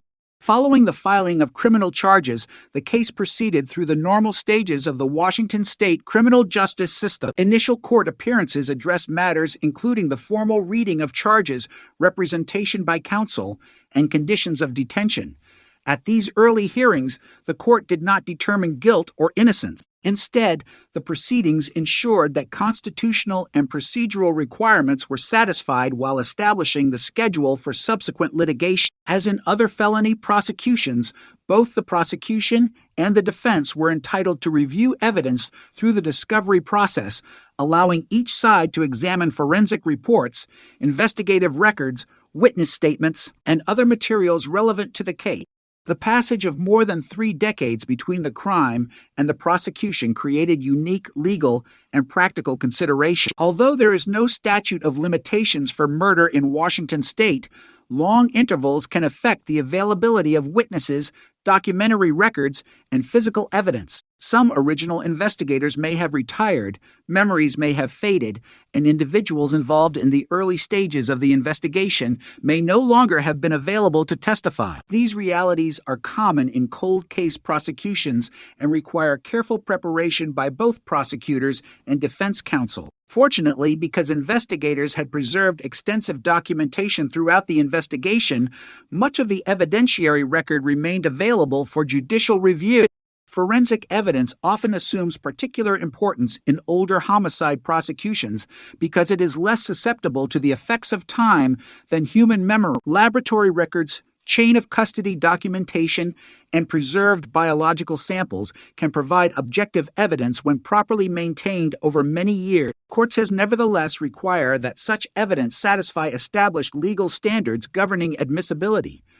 Prosecutors must demonstrate that evidence has been preserved appropriately and that laboratory analyses were conducted according to accepted scientific methods. Defense attorneys, in turn, have the opportunity to examine those procedures, question expert witnesses, and challenge the weight or interpretation of forensic findings where appropriate. The legal process also involved extensive pretrial proceedings. In serious criminal cases, motions may address evidentiary issues, expert testimony, discovery disputes, and procedural matters before any trial begins. These hearings help define which evidence may ultimately be presented to a jury and ensure that constitutional protections afforded to both the prosecution and the accused are respected. Because each motion requires judicial consideration, pretrial litigation in complex homicide cases can extend over many months. The renewed public attention generated by the prosecution reflected the extraordinary history of the investigation. For many members of the community, the arrest represented the first significant development in a case that had remained unresolved since 1991. Media organizations reported extensively on the scientific advances that contributed to the investigation, particularly the role of modern DNA analysis and investigative genetic genealogy. Legal experts also noted that the case illustrated broader national trends in which preserved biological evidence, combined with advances in forensic genetics, has enabled investigators to resolve homicides that once appeared unlikely ever to be solved. At the same time, legal commentators emphasized the distinction between investigative techniques and courtroom evidence. Investigative genetic genealogy serves as a means of generating investigative leads. It does not itself establish criminal liability. Before charges are filed, investigators must obtain independently admissible evidence linking the identified individual to the offense. This distinction has become an important principle in modern cold case investigations, ensuring that prosecutions remain grounded in evidence subject to established legal standards rather than genealogical inference alone. The prosecution also highlighted the importance of long-term evidence preservation. The biological material collected during the original investigation remained available because investigators had maintained appropriate chain of custody procedures and evidence storage practices for decades. Numerous cold case investigations across the United States have demonstrated that careful evidence preservation can prove decisive when scientific capabilities advance. The Sarah Yarborough investigation has frequently been cited as an example of how decisions made during the earliest hours of a homicide investigation may influence the possibility of future forensic breakthroughs. For Sarah Yarborough's family, the legal proceedings represented another significant stage in a process that had begun more than 30 years earlier. Families of homicide victims often distinguish between an arrest and the completion of judicial proceedings. While the filing of charges may provide renewed hope that accountability is possible, the legal process continues until the courts have resolved the case according to applicable law. Throughout such proceedings, prosecutors generally maintain communication with victims' families while respecting rules governing ongoing litigation. More broadly, the case has been discussed within the forensic and investigative communities as an illustration of the increasing importance of interdisciplinary cooperation. Detectives, forensic scientists, prosecutors, genealogists, and laboratory personnel each contributed distinct expertise during different phases of the investigation. The successful integration of traditional investigative methods with evolving forensic technologies reflects broader developments in homicide investigations throughout the United States over the past several decades.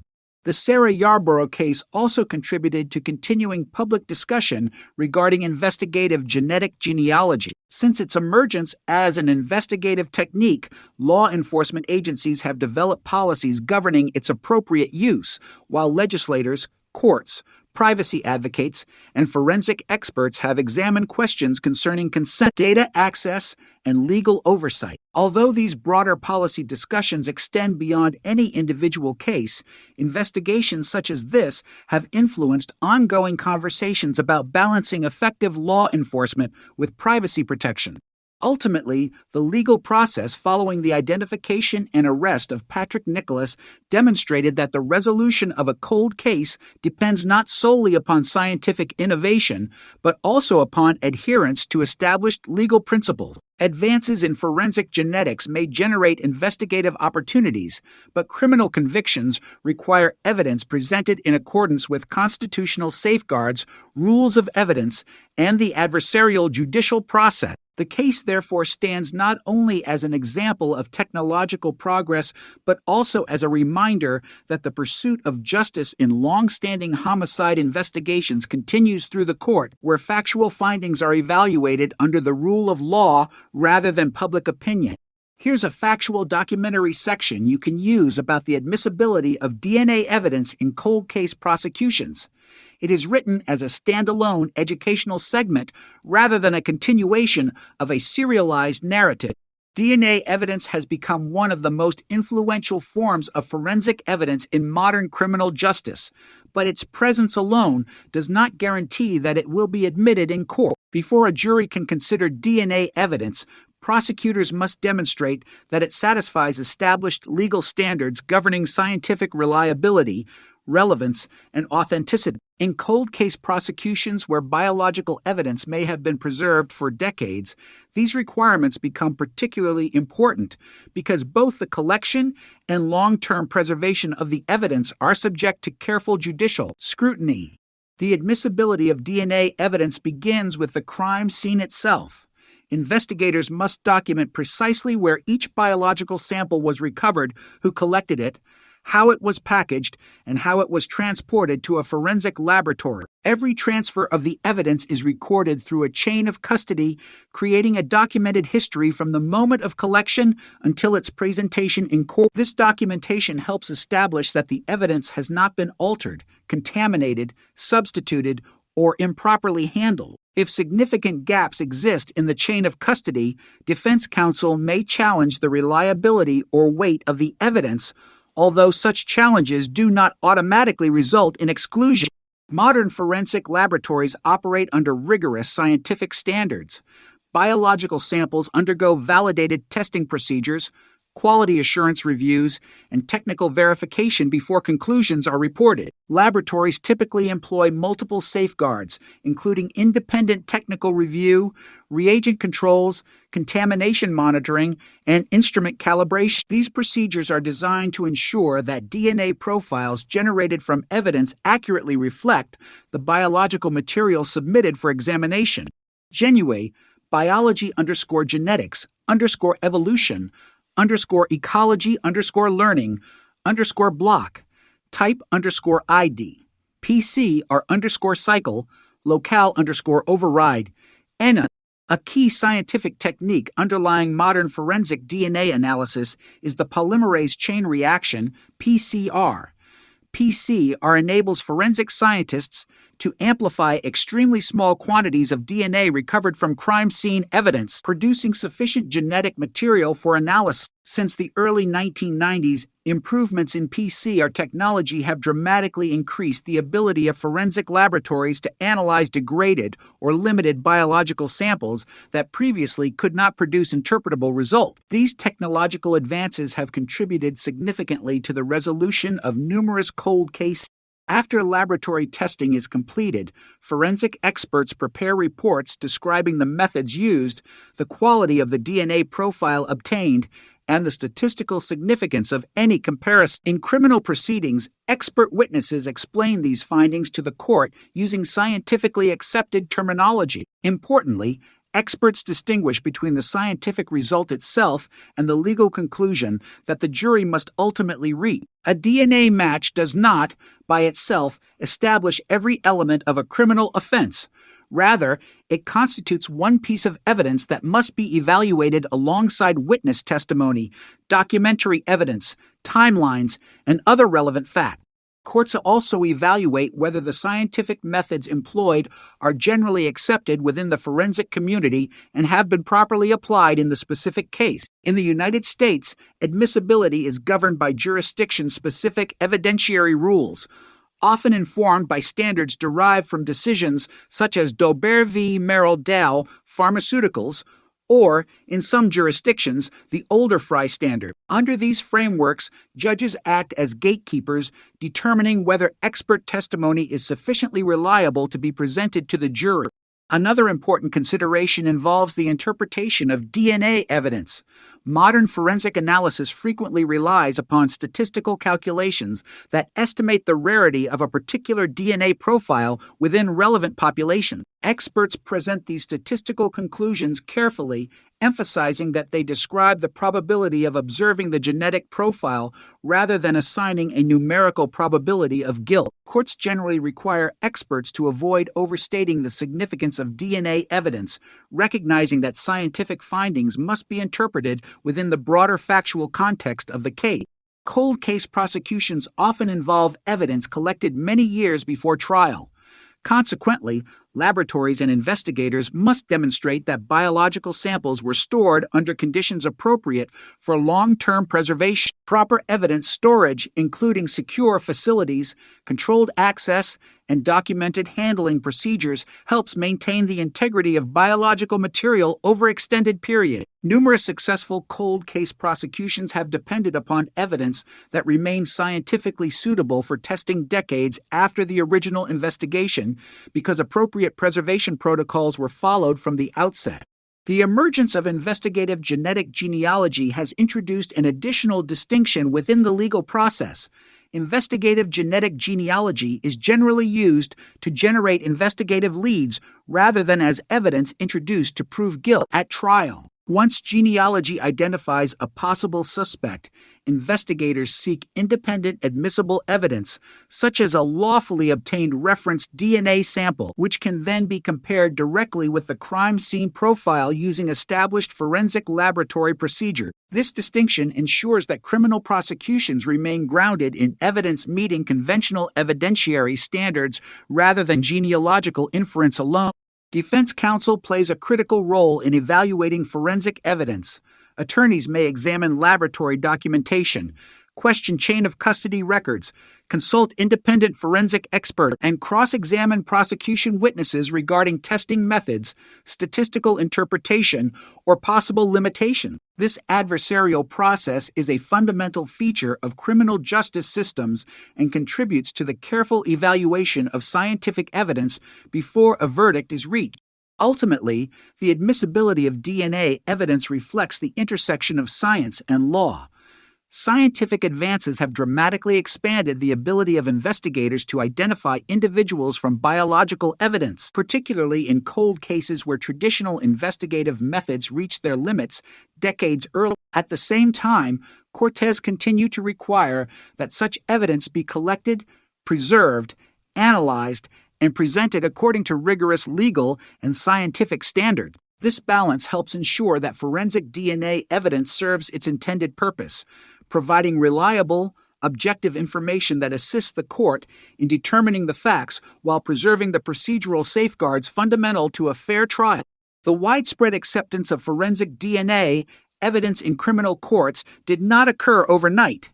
It resulted from decades of scientific research, laboratory validation, judicial review, and the development of internationally recognized quality standards. Today, DNA profiling is regarded as one of the most powerful forensic tools available, but its reliability depends not simply on the technology itself, rather on the rigorous scientific procedures used throughout every stage of the forensic process. Every forensic DNA examination begins with evidence collection. Biological materials such as blood, saliva, skin cells, hair-containing root tissue, semen, or other bodily fluids may contain enough DNA to generate a genetic profile. Crime scene investigators follow carefully established protocols designed to minimize contamination. Protective gloves, disposable collection materials, sterile swabs, and individually sealed evidence containers are standard practice. Every item is documented, photographed, labeled, and assigned a unique identifier before being transferred to an accredited forensic laboratory. Once evidence arrives at the laboratory, scientists first determine whether sufficient biological material is present for testing. If DNA is available, it is extracted from the cells using validated chemical or automated extraction method. At this stage, laboratories employ numerous quality control procedures to ensure that contamination has not occurred during collection, transportation, or laboratory process. One of the most important scientific advances in forensic genetics has been the development of polymerase chain reaction, commonly known as PCR. PCR allows scientists to copy extremely small quantities of DNA millions of times, producing enough genetic material for detailed analysis. This innovation dramatically expanded the usefulness of forensic evidence because many crime scenes contain only microscopic biological traces. Samples that would have been impossible to analyze in the early years of forensic genetics can now frequently produce complete or partial DNA profiles using modern PCR-based technique. After amplification, forensic scientists analyze specific locations within the human genome known as short tandem repeats, or STR. These genetic markers vary greatly between unrelated individuals, making them highly effective for personal identification. Modern forensic systems typically examine multiple STR locations simultaneously, greatly reducing the probability that two unrelated individuals will share the same complete DNA profile. Before any DNA profile is reported, laboratories perform extensive quality assurance reviews. Internal controls verify that laboratory reagents function correctly, negative controls confirm that contamination did not occur during testing, and positive controls demonstrate that the analytical instruments produced expected results. Many laboratories also require an independent technical review in which a second qualified scientist evaluates the analytical data before any conclusions are released. Accreditation plays an equally important role in ensuring reliability. Forensic laboratories performing criminal DNA analysis are generally required to comply with internationally recognized quality management standards. Regular external audits evaluate laboratory procedures, equipment maintenance, analyst qualifications, documentation practices, and overall compliance with scientific protocol. Analysts themselves undergo specialized education, supervised training, competency testing, and continuing professional development throughout their career. Even with sophisticated technology, forensic scientists recognize that DNA evidence has limitations. Environmental exposure can degrade biological material over time. Heat, moisture, sunlight, bacteria, and chemical contaminants may reduce the quantity or quality of recoverable DNA. In some cases, investigators recover DNA mixtures containing genetic material from multiple individuals. These mixtures require careful interpretation using validated statistical methods and, in many laboratories, specialized software capable of evaluating complex genetic data. Scientific interpretation is therefore just as important as laboratory testing. Rather than simply declaring a match, forensic experts calculate statistical measures describing the rarity of an observed DNA profile within relevant population databases. Depending on the quality of the evidence, these probabilities may indicate that the DNA profile would be expected to occur in only an extraordinarily small fraction of the population. These statistical calculations help courts understand the evidentiary significance of the laboratory findings while avoiding conclusions that exceed the limits of the science. Reliability also depends upon reproducibility. Independent laboratories analyzing the same DNA sample under validated procedures should obtain consistent results. This reproducibility has been demonstrated repeatedly through proficiency testing, collaborative research, and international forensic validation studies. Such consistency has contributed significantly to the broad acceptance of DNA evidence across many legal systems worldwide. Another important safeguard involves documentation. Every analytical step from evidence receipt through final reporting is recorded in laboratory notes, electronic case management systems, instrument files, and quality control records. This documentation enables independent review by other scientists, attorneys, and, when necessary, the court. Transparency is fundamental to scientific credibility, particularly in criminal proceedings where forensic evidence may influence the outcome of a trial. The emergence of increasingly sensitive analytical techniques has also required laboratories to strengthen contamination prevention measures. Because modern instruments can detect extremely small quantities of DNA, laboratories maintain physically separated work areas, employ strict cleaning protocols, monitor laboratory environments for contamination, and require analysts to follow standardized protective procedures throughout evidence handling. Forensic DNA evidence should also be understood within the broader context of criminal investigation. A DNA profile can indicate that biological material from a particular individual is associated with an item or location, but it does not automatically establish when that DNA was deposited or explain the circumstances under which it came to be there. Consequently, investigators and courts evaluate DNA findings alongside witness testimony, physical evidence, digital records, surveillance footage, timelines, and other corroborating information. Scientific evidence is strongest when interpreted as part of the totality of the available evidence rather than in isolation. Over the past 3 decades, advances in forensic genetics have transformed criminal investigations worldwide.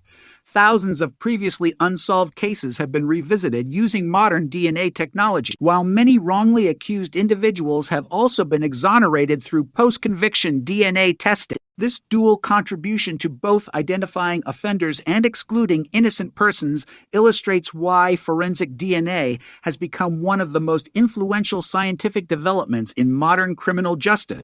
Ultimately, the strength of forensic DNA evidence lies not in any single laboratory instrument or analytical method, but in the comprehensive scientific framework supporting its use. Standardized evidence collection, validated laboratory procedures, independent quality assurance, statistical interpretation, transparent documentation, and judicial oversight collectively ensure that DNA evidence remains one of the most rigorously evaluated forms of scientific evidence presented in contemporary court. As forensic technology continues to evolve through next-generation sequencing, improved mixture analysis, and enhanced bioinformatics, these same principles of scientific validation and evidentiary reliability will remain essential to maintaining public confidence in the criminal justice system. For much of the 20th century, homicide investigations depended primarily upon witness testimony, physical evidence recovered from crime scenes, and the ability of investigators to identify suspects through traditional police work. While these methods remain fundamental today, the emergence of forensic DNA analysis in the late 20th century introduced an entirely new category of evidence. More recently, another significant development, investigative genetic genealogy (IgG), has expanded the range of cases that can be examined when conventional investigative methods have been exhausted. Rather than replacing traditional policing IG functions as an investigative tool that generates new leads, which must then be verified through established forensic and legal procedures. Investigative genetic genealogy combines forensic DNA analysis with genealogical research. The process begins when forensic scientists develop a DNA profile from biological evidence collected during a criminal investigation. In some cases, this profile cannot be matched to any individual in law enforcement DNA databases because the person responsible has never had a qualifying DNA sample entered into those systems. When legally authorized and appropriate under agency policy, investigators may instead use a specialized SNP, single nucleotide polymorphism, DNA profile suitable for genealogical comparison. Unlike traditional forensic DNA profiling, which focuses primarily on short tandem repeats, STRS, for direct identification, SNP analysis examines hundreds of thousands of genetic markers distributed throughout the human genome. These markers are commonly used by consumer ancestry testing services to identify biological relatives and estimate ancestral origins. When permitted by participating genealogy databases and user consent settings, investigators may compare an unknown forensic profile against profiles voluntarily submitted by individuals who have chosen to make their genetic information available for law enforcement matching under applicable policy. Importantly, an investigative genetic genealogy search rarely identifies the unknown individual directly. Instead, it may identify distant biological relatives, sometimes sharing only a small percentage of DNA with the unknown contributor. These relatives are not suspects solely because they appear in a genetic comparison. Rather, they provide starting points for genealogical research. Professional genealogists then construct extensive family trees using publicly available historical records, including birth certificates, marriage records, census data, obituaries, military records, newspaper archives, cemetery records, immigration documents, and other verified genealogical sources.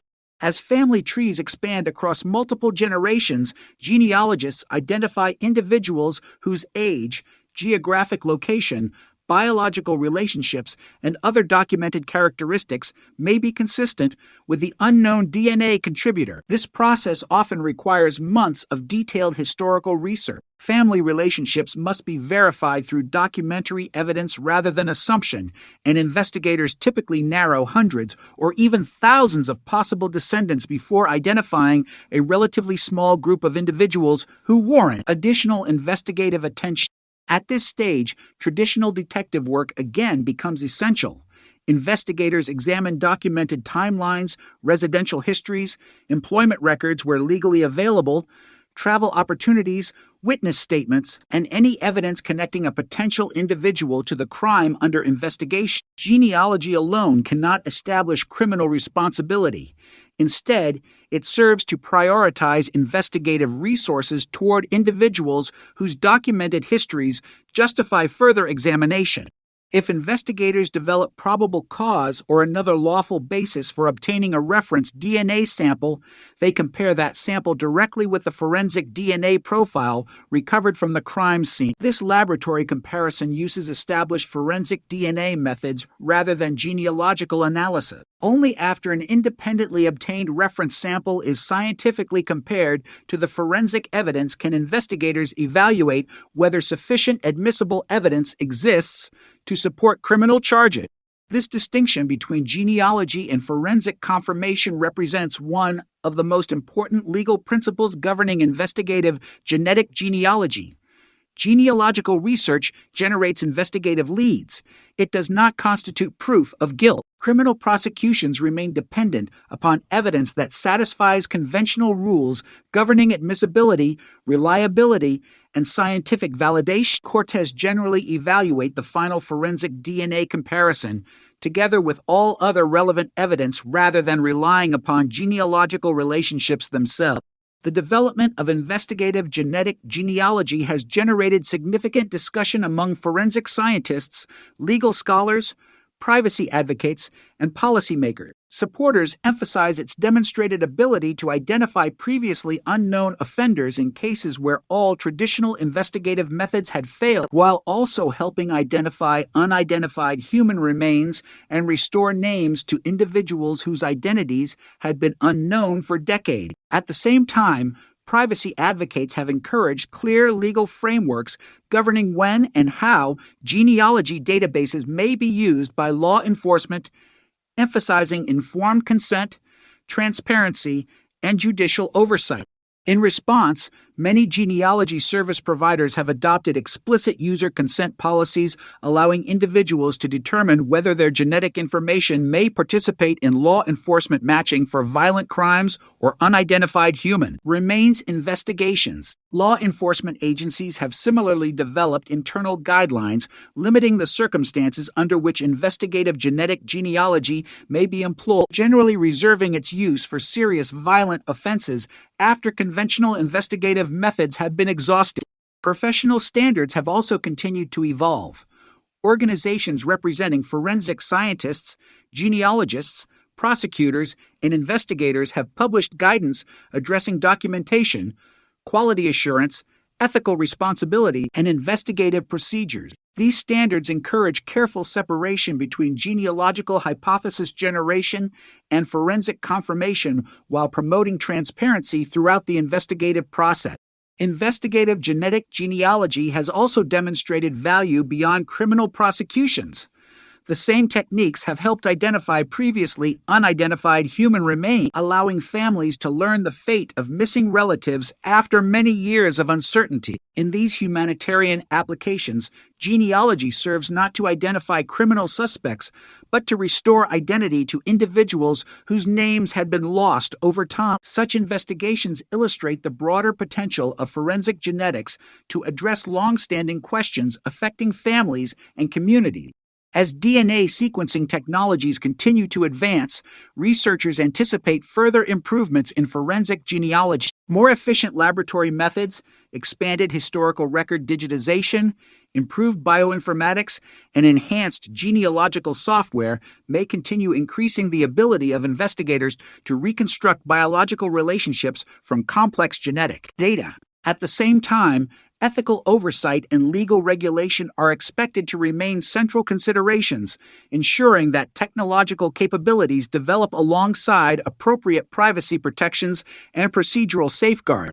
Investigative genetic genealogy represents a significant evolution in criminal investigation, not because it replaces established forensic science, but because it extends the ability of investigators to generate scientifically grounded leads in cases where conventional methods have reached their limit. Its success depends upon the careful integration of molecular genetics, historical research, documentary verification, traditional detective work, laboratory confirmation, prosecutorial review, and judicial oversight. Together, these disciplines illustrate how modern investigations increasingly rely upon collaboration across multiple fields while remaining grounded in the fundamental principle that conclusions affecting individual liberty must be supported by reliable, independently verifiable evidence.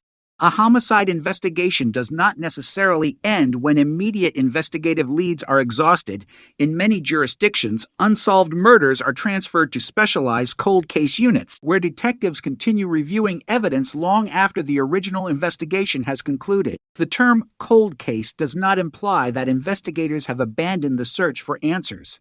Instead, it describes an investigation in which no active leads currently exist, while the case itself remains open and subject to periodic re-examination. Modern cold case units are built upon the principle that advances in forensic science, improvements in investigative techniques, and the passage of time itself can create opportunities that were unavailable during the original investigation.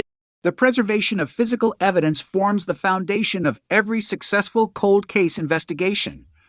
Crime scene evidence collected during the initial investigation is typically retained under carefully controlled conditions designed to protect its scientific integrity. Biological evidence, fingerprints, trace materials, clothing, photographs, documents, and laboratory records may all become valuable decades after a crime if technological advances permit new forms of analysis. Consequently, evidence custodians maintain detailed inventories, environmental controls where necessary, secure storage facilities, and documented chain of custody procedures to ensure that every item remains available for future examination.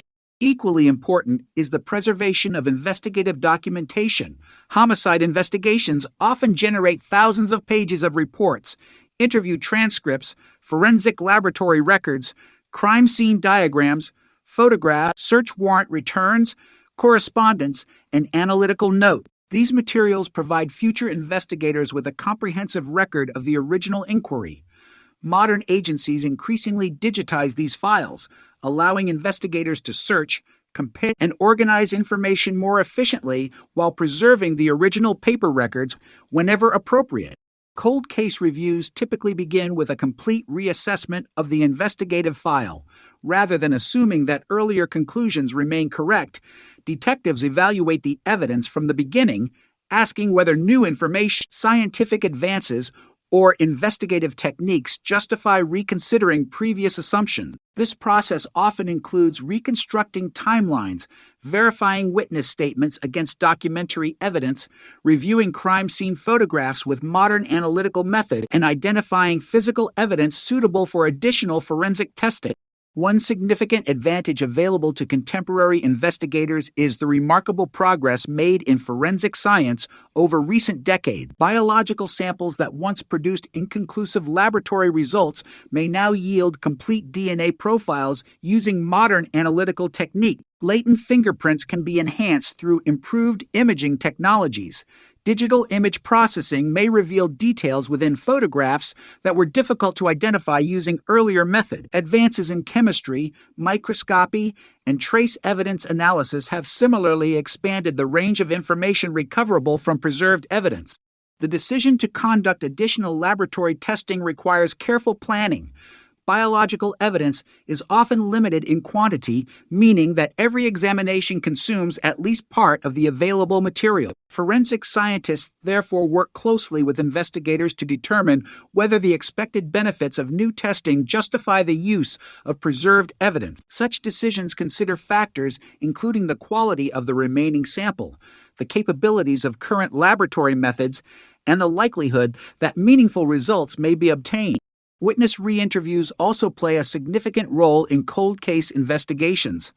Although memories naturally fade over time, investigators frequently discover that witnesses recall additional contextual information when interviewed years later. Changes in personal circumstances may also influence an individual's willingness to speak with law enforcement.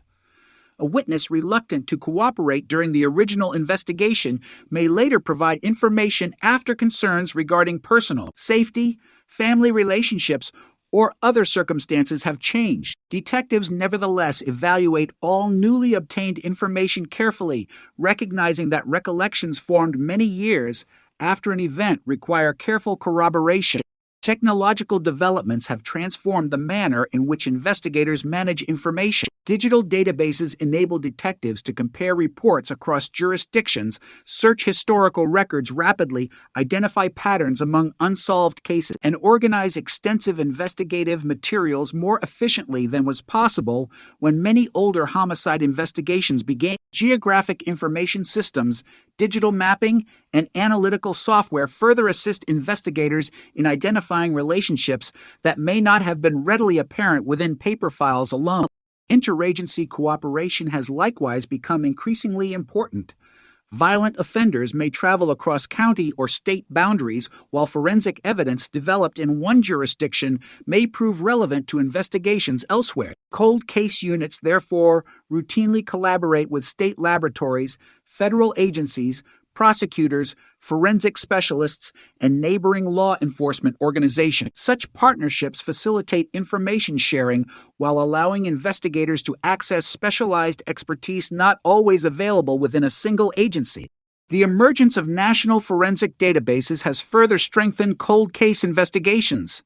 DNA databases, fingerprint systems, ballistic imaging networks, and missing persons databases allow investigators to compare evidence against information collected throughout the country. Although these systems do not solve cases independently, they significantly increase the ability of investigators to identify potential connections that would have been difficult to recognize through local records alone.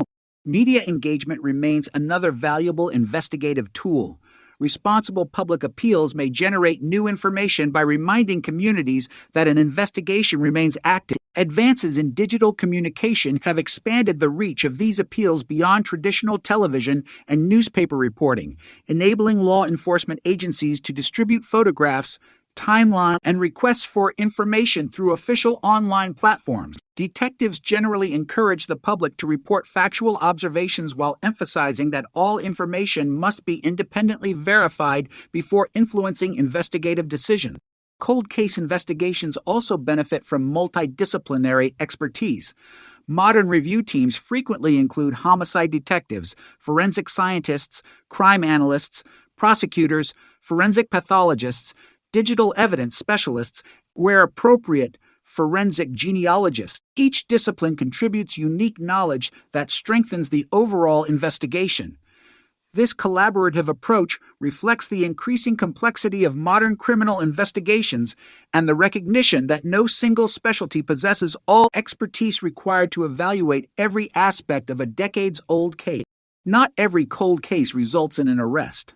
Some investigations remain unresolved because biological evidence was never recovered, evidence deteriorated before modern preservation standards existed, or no scientifically reliable method currently exists to answer the remaining questions. Nevertheless, systematic evidence preservation ensures that future technological advances may still create investigative opportunities. Many cases once considered unsolvable have been revisited successfully after decades because investigators preserved evidence even when contemporary science could not fully analyze it. The work performed by cold case units also extends beyond identifying offenders. investigators seek to provide accurate historical reconstruction, resolve unanswered questions for victims' families, identify previously unknown human remains, and preserve public confidence in the criminal justice system. Families frequently describe continued communication from investigators as an important acknowledgement that their loved one's case has not been forgotten, even during periods without significant investigative developments. Looking ahead, emerging technologies continue to influence the future of cold case investigations. Advances in DNA sequencing, forensic bioinformatics, artificial intelligence-assisted evidence review, digital archive management, and laboratory automation may further improve investigators' ability to analyze preserved evidence. At the same time, these technological developments are accompanied by ongoing ethical, legal, and scientific oversight designed to ensure that investigative practices remain accurate, transparent, and consistent with established legal standards. Ultimately, the effectiveness of a cold case unit depends not upon a single scientific breakthrough, but upon sustained commitment over many years, careful evidence preservation, comprehensive documentation, rigorous forensic science, responsible investigative practice, and interdisciplinary cooperation together create the conditions under which unanswered questions may eventually be resolved. The continued evolution of forensic science demonstrates that while time may complicate criminal investigations, it can also provide new opportunities to examine evidence through methods unimaginable when many of these investigations first began. The development of forensic DNA databases represents one of the most significant advances in modern criminal investigation. Before the widespread use of computerized DNA systems, investigators relied primarily on witness testimony, fingerprints, physical evidence, and traditional detective work to identify suspects. While these methods remain indispensable today, the introduction of national DNA databases has fundamentally changed how biological evidence is used to connect crimes, identify offenders, exclude innocent individuals, and solve cases that had remained unresolved for years or even decades. A forensic DNA database is a secure government-managed system that stores DNA profiles generated according to legal standards. Importantly, these databases do not contain an individual's entire genetic sequence. Instead, they typically store numerical representations of specific genetic markers used exclusively for identification purposes. In the United States, forensic laboratories primarily analyze short tandem repeat STR markers, which vary significantly among unrelated individuals while revealing virtually no information about a person's medical conditions or inherited characteristics. The resulting profile functions much like a highly specific biological identifier rather than a complete genetic blueprint. One of the best-known forensic DNA systems is the Combined DNA Index System, commonly referred to as CODIS, developed by the Federal Bureau of Investigation. CODIS allows participating forensic laboratories throughout the United States to compare DNA profiles generated from crime scene evidence with profiles lawfully collected from qualifying individuals under federal and state law. The system also enables forensic laboratories to compare crime scene DNA from different investigations, potentially identifying links between offenses committed in different jurisdictions. CODIS operates through several interconnected indexes. The forensic index contains DNA profiles developed from biological evidence recovered during criminal investigation. The offender index contains profiles collected from individuals whose DNA has been lawfully entered under applicable statute. Additional indexes exist for missing persons investigations, unidentified human remains, and biological relatives involved in efforts to identify missing individuals. Together, these databases create opportunities for investigators to identify previously unknown connections while maintaining distinct legal and administrative safeguards governing each category of information. When a new DNA profile is entered into the system, automated comparisons search for potential matches.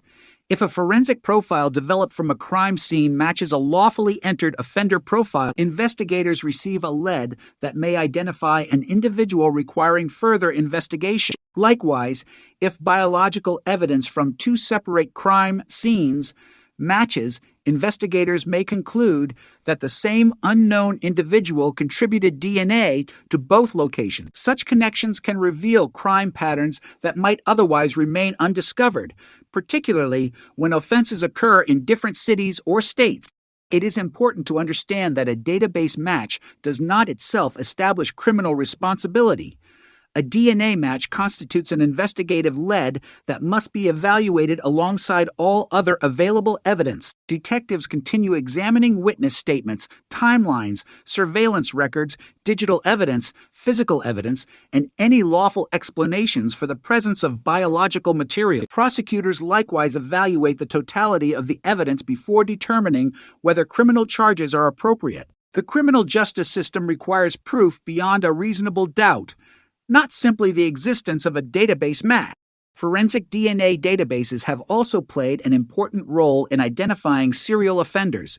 Before computerized DNA comparison systems existed, investigators often had difficulty recognizing connections among crimes committed in different jurisdictions. Separate police agencies maintained independent investigative records, making nationwide comparison challenging.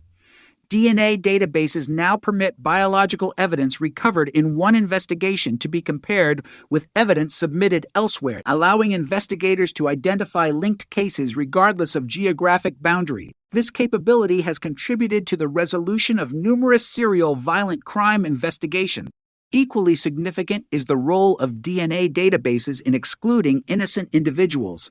Throughout the history of forensic science, DNA testing has demonstrated not only its ability to identify offenders, but also its capacity to eliminate people who had previously fallen under suspicion. By providing objective biological comparisons, forensic DNA analysis reduces reliance upon speculation and strengthens confidence in investigative conclusions. In some cases, post-conviction DNA testing has resulted in the exoneration of individuals who were wrongly convicted before modern forensic methods became available. Strict quality assurance measures govern the operation of forensic DNA databases. Participating laboratories must comply with standardized scientific procedures, undergo regular audit, and maintain rigorous documentation supporting every DNA profile entered into the system. Analysts receive specialized training, laboratory instruments undergo routine calibration, and testing methods are validated before implementation. These safeguards help ensure that database comparisons are scientifically reliable and suitable for use within criminal investigation. Privacy protections also form an essential component of forensic DNA database administration.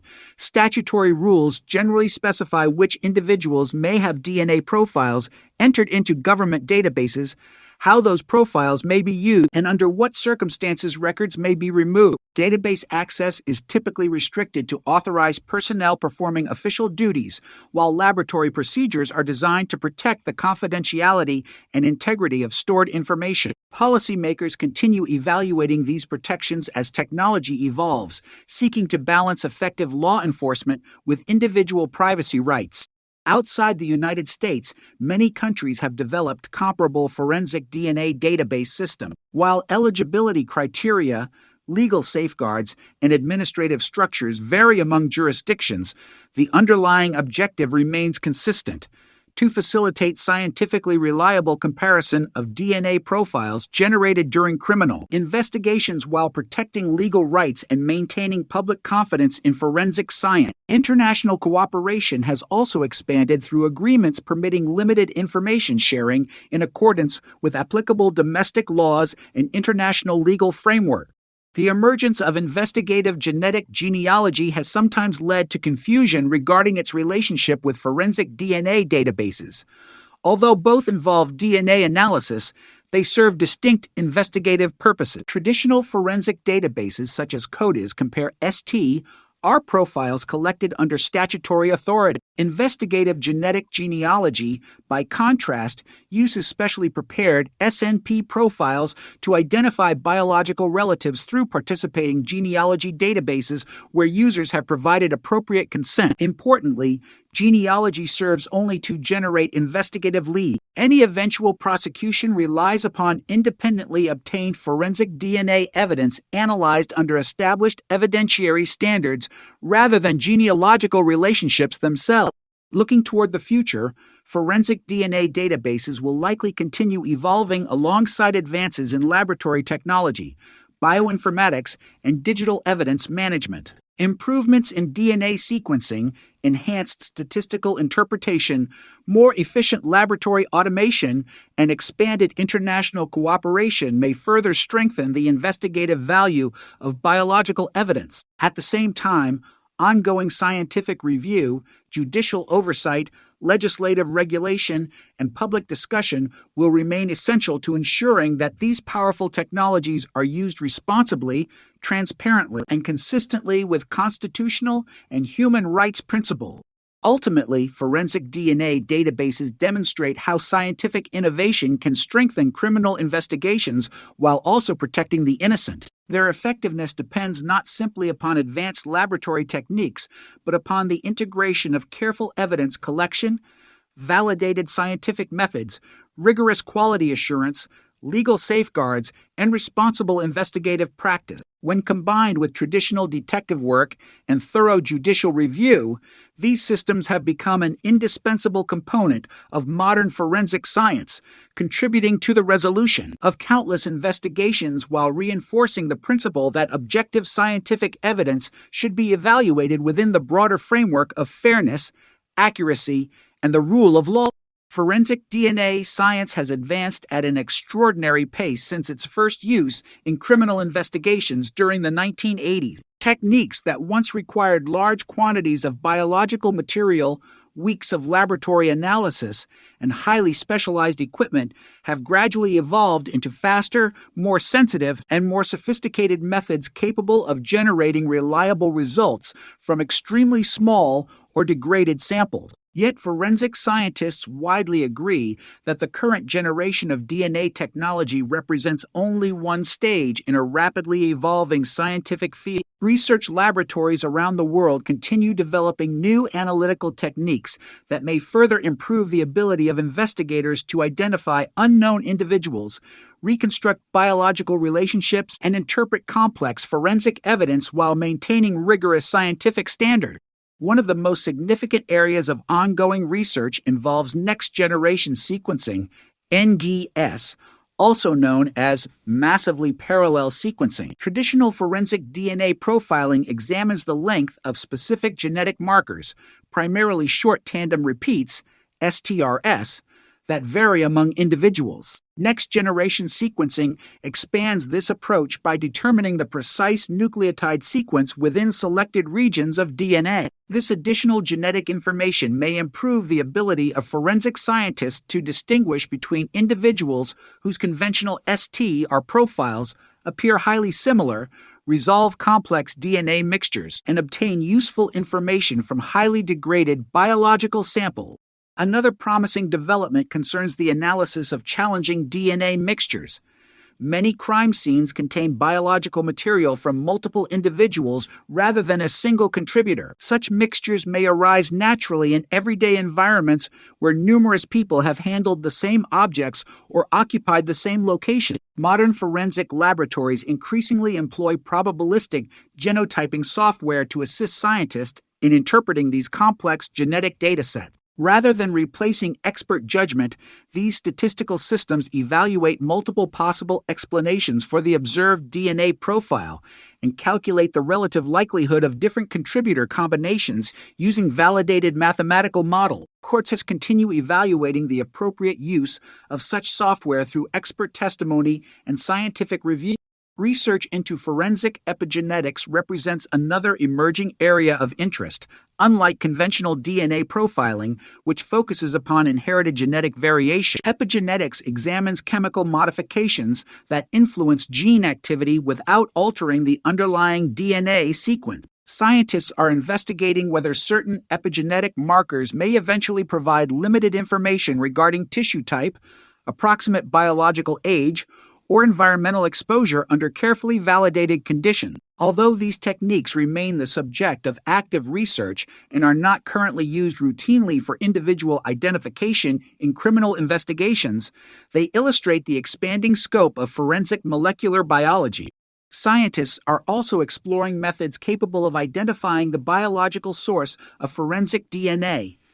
Conventional DNA profiling can establish whose DNA is present, but generally cannot determine whether the sample originated from blood, saliva, skin cells, semen, or another biological material without additional testing. Emerging RNA-based and protein-based analytical methods seek to improve forensic scientists' ability to identify tissue origin, potentially providing investigators with additional contextual information regarding biological evidence recovered during criminal investigation.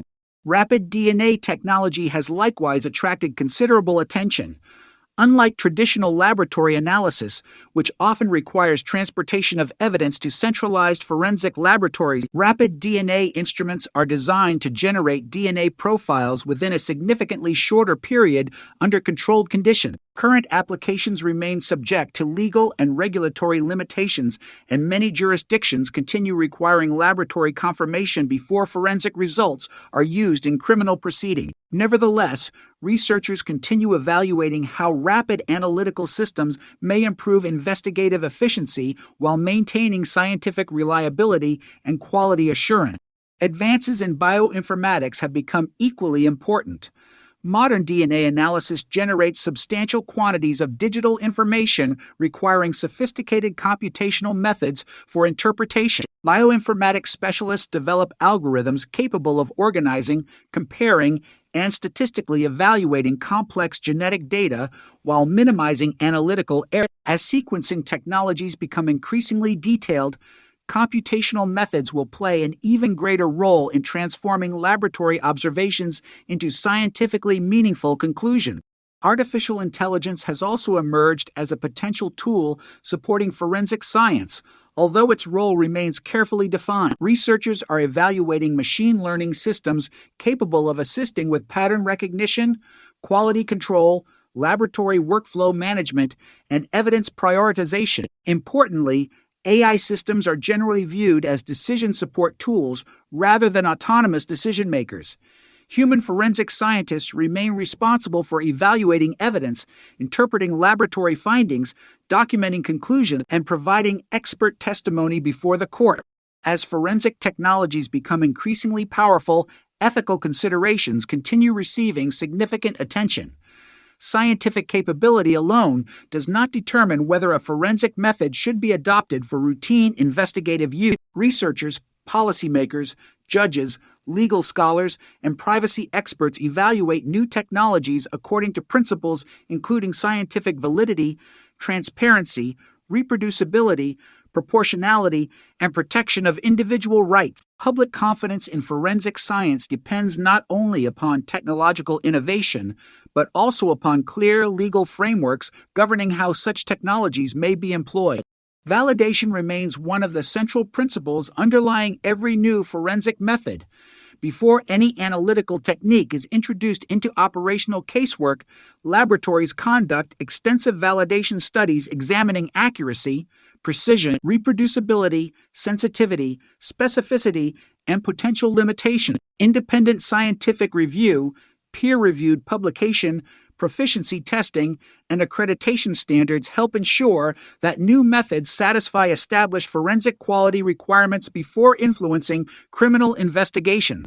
International cooperation has become increasingly important as forensic science evolves. Professional organizations, research institutions, and forensic laboratories collaborate through scientific conferences, interlaboratory studies, standardized protocols, and shared research initiatives. Such cooperation promotes consistency across jurisdictions while encouraging continuous improvement in laboratory practices. International standards organizations also contribute by publishing technical guidance supporting quality management, laboratory accreditation, and forensic best practices. Education and professional training remain equally essential.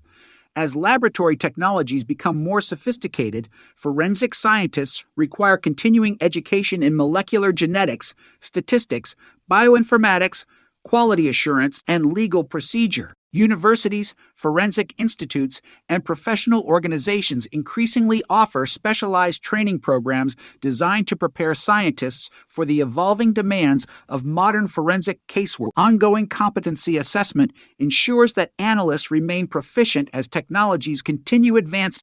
Despite these remarkable developments, experienced investigators consistently emphasize that forensic science functions most effectively when integrated with traditional investigative methods: DNA evidence, digital evidence, witness interviews, crime scene reconstruction, documentary records, forensic pathology, and conventional detective work each contribute different forms of information. No single discipline provides every answer independently. Instead, successful criminal investigations rely upon the careful integration of multiple sources of reliable evidence evaluated within established legal procedures. The future of forensic DNA will likely involve continued refinement rather than revolutionary replacement of existing methods. Improved sequencing technologies, enhanced computational analysis, more sophisticated statistical interpretation, expanded understanding of human genetics, and stronger international scientific collaboration will continue increasing the ability of forensic laboratories to analyze challenging evidence. At the same time, legal oversight, scientific transparency, and ethical responsibility will remain fundamental safeguards, ensuring that technological progress serves the interests of justice without compromising individual rights. Ultimately, the evolution of forensic DNA science reflects a broader principle underlying modern criminal investigation. Scientific innovation is most valuable when accompanied by rigorous validation, independent review, careful documentation, and adherence to the rule of law. As new technologies emerge, they will continue expanding the capacity of investigators to analyze biological evidence while reinforcing the enduring objective of forensic science to provide accurate, objective, and scientifically reliable information that assists courts in determining the facts through fair and transparent judicial process. Forensic pathology occupies a central role in modern homicide investigations because it provides the scientific framework for understanding how a person died, when death likely occurred, and what physical evidence may contribute to the broader investigation. Although detectives, forensic scientists, and prosecutors each examine different aspects of a criminal case, the forensic pathologist focuses specifically on the medical evidence associated with the deceased. Through systematic examination, careful documentation, and scientifically validated procedures, forensic pathology helps establish facts that can later be evaluated alongside witness testimony, crime scene evidence, and laboratory findings. A forensic pathologist is a licensed physician who has completed specialized training in pathology and forensic medicine. In many jurisdictions, forensic pathologists work within medical examiner or coroner systems, although organizational structures differ between countries and even among regions within the same country. Regardless of administrative differences, their primary responsibility is to determine the cause and manner of death using accepted medical and scientific principles. The first stage of a forensic examination often begins before an autopsy is performed. Investigators and forensic pathologists review available information concerning the circumstances of death, including crime scene documentation, witness accounts where appropriate, emergency medical records, photographs, and observations made by first responders. This preliminary information helps guide the subsequent examination while remaining subject to verification through medical findings rather than assumption. The external examination documents the condition of the body at the time of autopsy. Every observable injury, scar, identifying feature, article of clothing, and trace material is carefully recorded and photographed. Measurements are taken using standardized methods, and evidence such as hair, fibers, biological material, or foreign particles may be collected for laboratory analysis. Documentation is designed to preserve an objective medical record capable of independent review by other experts if necessary. The internal examination follows established forensic protocols. Organs are examined systematically for evidence of injury, disease, or physiological abnormalities that may contribute to understanding the circumstances of death. Forensic pathologists assess traumatic injuries, internal bleeding, fractures, organ damage, and other medically significant findings. Where appropriate, tissue samples are preserved for microscopic examination, while blood, urine, and other biological specimens may be submitted for toxicological analysis. One of the principal objectives of forensic pathology is determining the cause of death. The cause of death refers to the specific disease or injury responsible for initiating the sequence of events leading directly to death. Examples include gunshot wounds, stab wounds, blunt force trauma, asphyxia, drug toxicity, or natural disease process. Determining the cause requires careful correlation between medical findings and investigative information while avoiding unsupported conclusions. Closely related is the determination of the manner of death. In forensic practice, manner of death generally falls into one of several categories: natural, accident, suicide, homicide, or undetermined. Importantly, the classification of homicide is a medical determination indicating that death resulted from the actions of another person. It does not, by itself, establish criminal liability or determine whether a specific individual committed a criminal offense.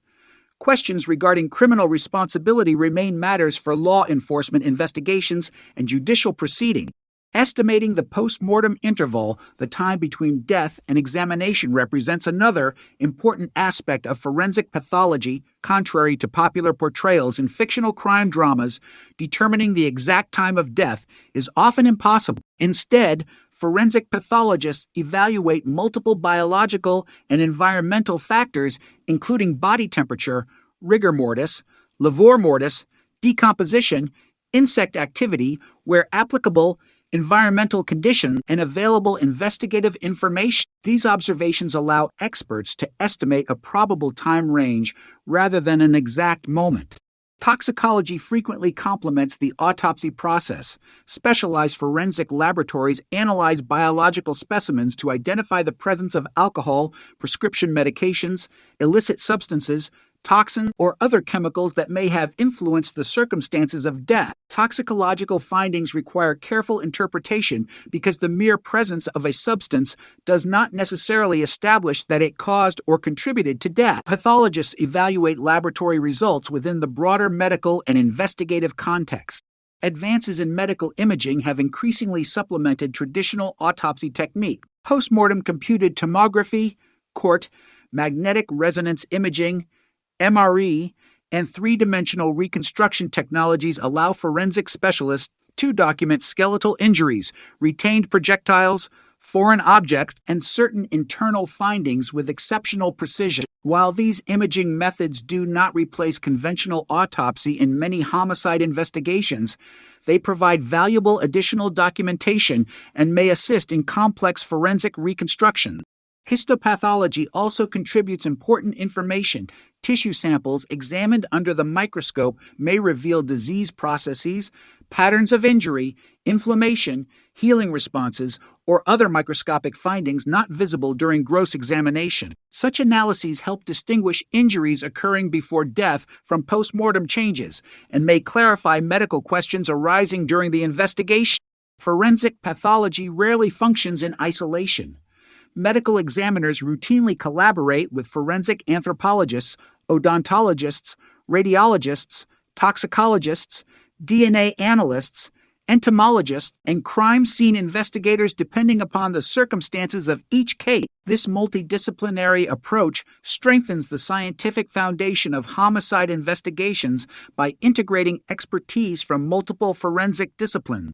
The findings of the forensic pathologist are documented in a comprehensive autopsy report. These reports describe examination procedures, observed injuries, laboratory results, microscopic findings, toxicological analyses, and the pathologist's medical conclusion. Such documentation forms an essential component of the investigative record and may later be introduced during judicial proceedings through expert testimony. Because autopsy reports often receive extensive legal scrutiny, precision, objectivity, and scientific support are fundamental principles governing their preparation. When called to testify, forensic pathologists explain complex medical findings in language understandable to judges and juries. Their role is not to advocate for either prosecution or defense, but to present scientifically supported medical opinions based upon the available evidence. During cross-examination, attorneys may question methodology, interpretation, limitations, or alternative explanations reflecting the adversarial process through which expert evidence is evaluated within the justice system. Quality assurance remains central to forensic pathology. Medical examiner offices and forensic laboratories increasingly operate under accreditation standards, peer review procedures, continuing education requirements, and standardized protocols intended to promote consistency, transparency, and scientific reliability. Professional organizations regularly publish practice guidelines addressing autopsy procedures, evidence collection, report preparation, and courtroom testimony. Despite substantial technological progress, forensic pathologists continue recognizing the limitations inherent in medical science. Certain questions may remain unanswered because of decomposition, limited available evidence, environmental factors, or the biological complexity of human physiology. Responsible forensic practice therefore requires experts to distinguish clearly between established findings, reasonable medical opinions, and issues that cannot be determined with scientific certainty. Looking toward the future, forensic pathology continues evolving alongside developments in molecular biology, digital imaging, artificial intelligence-assisted image analysis, minimally invasive postmortem technique, and advanced biochemical testing. These innovations promise to improve diagnostic accuracy while preserving the fundamental principles that have long defined forensic medicine: careful observation, objective documentation, scientific validation, and transparent communication of findings. Ultimately, forensic pathology serves a unique function within criminal investigations. By applying medical science to questions surrounding death, forensic pathologists provide objective evidence that assists investigators, prosecutors, defense counsel, and courts in understanding the physical realities of a case. Their work illustrates the broader purpose of forensic science itself, not to determine guilt or innocence independently, but to contribute reliable scientific evidence that supports fair, evidence-based decision-making within the judicial process.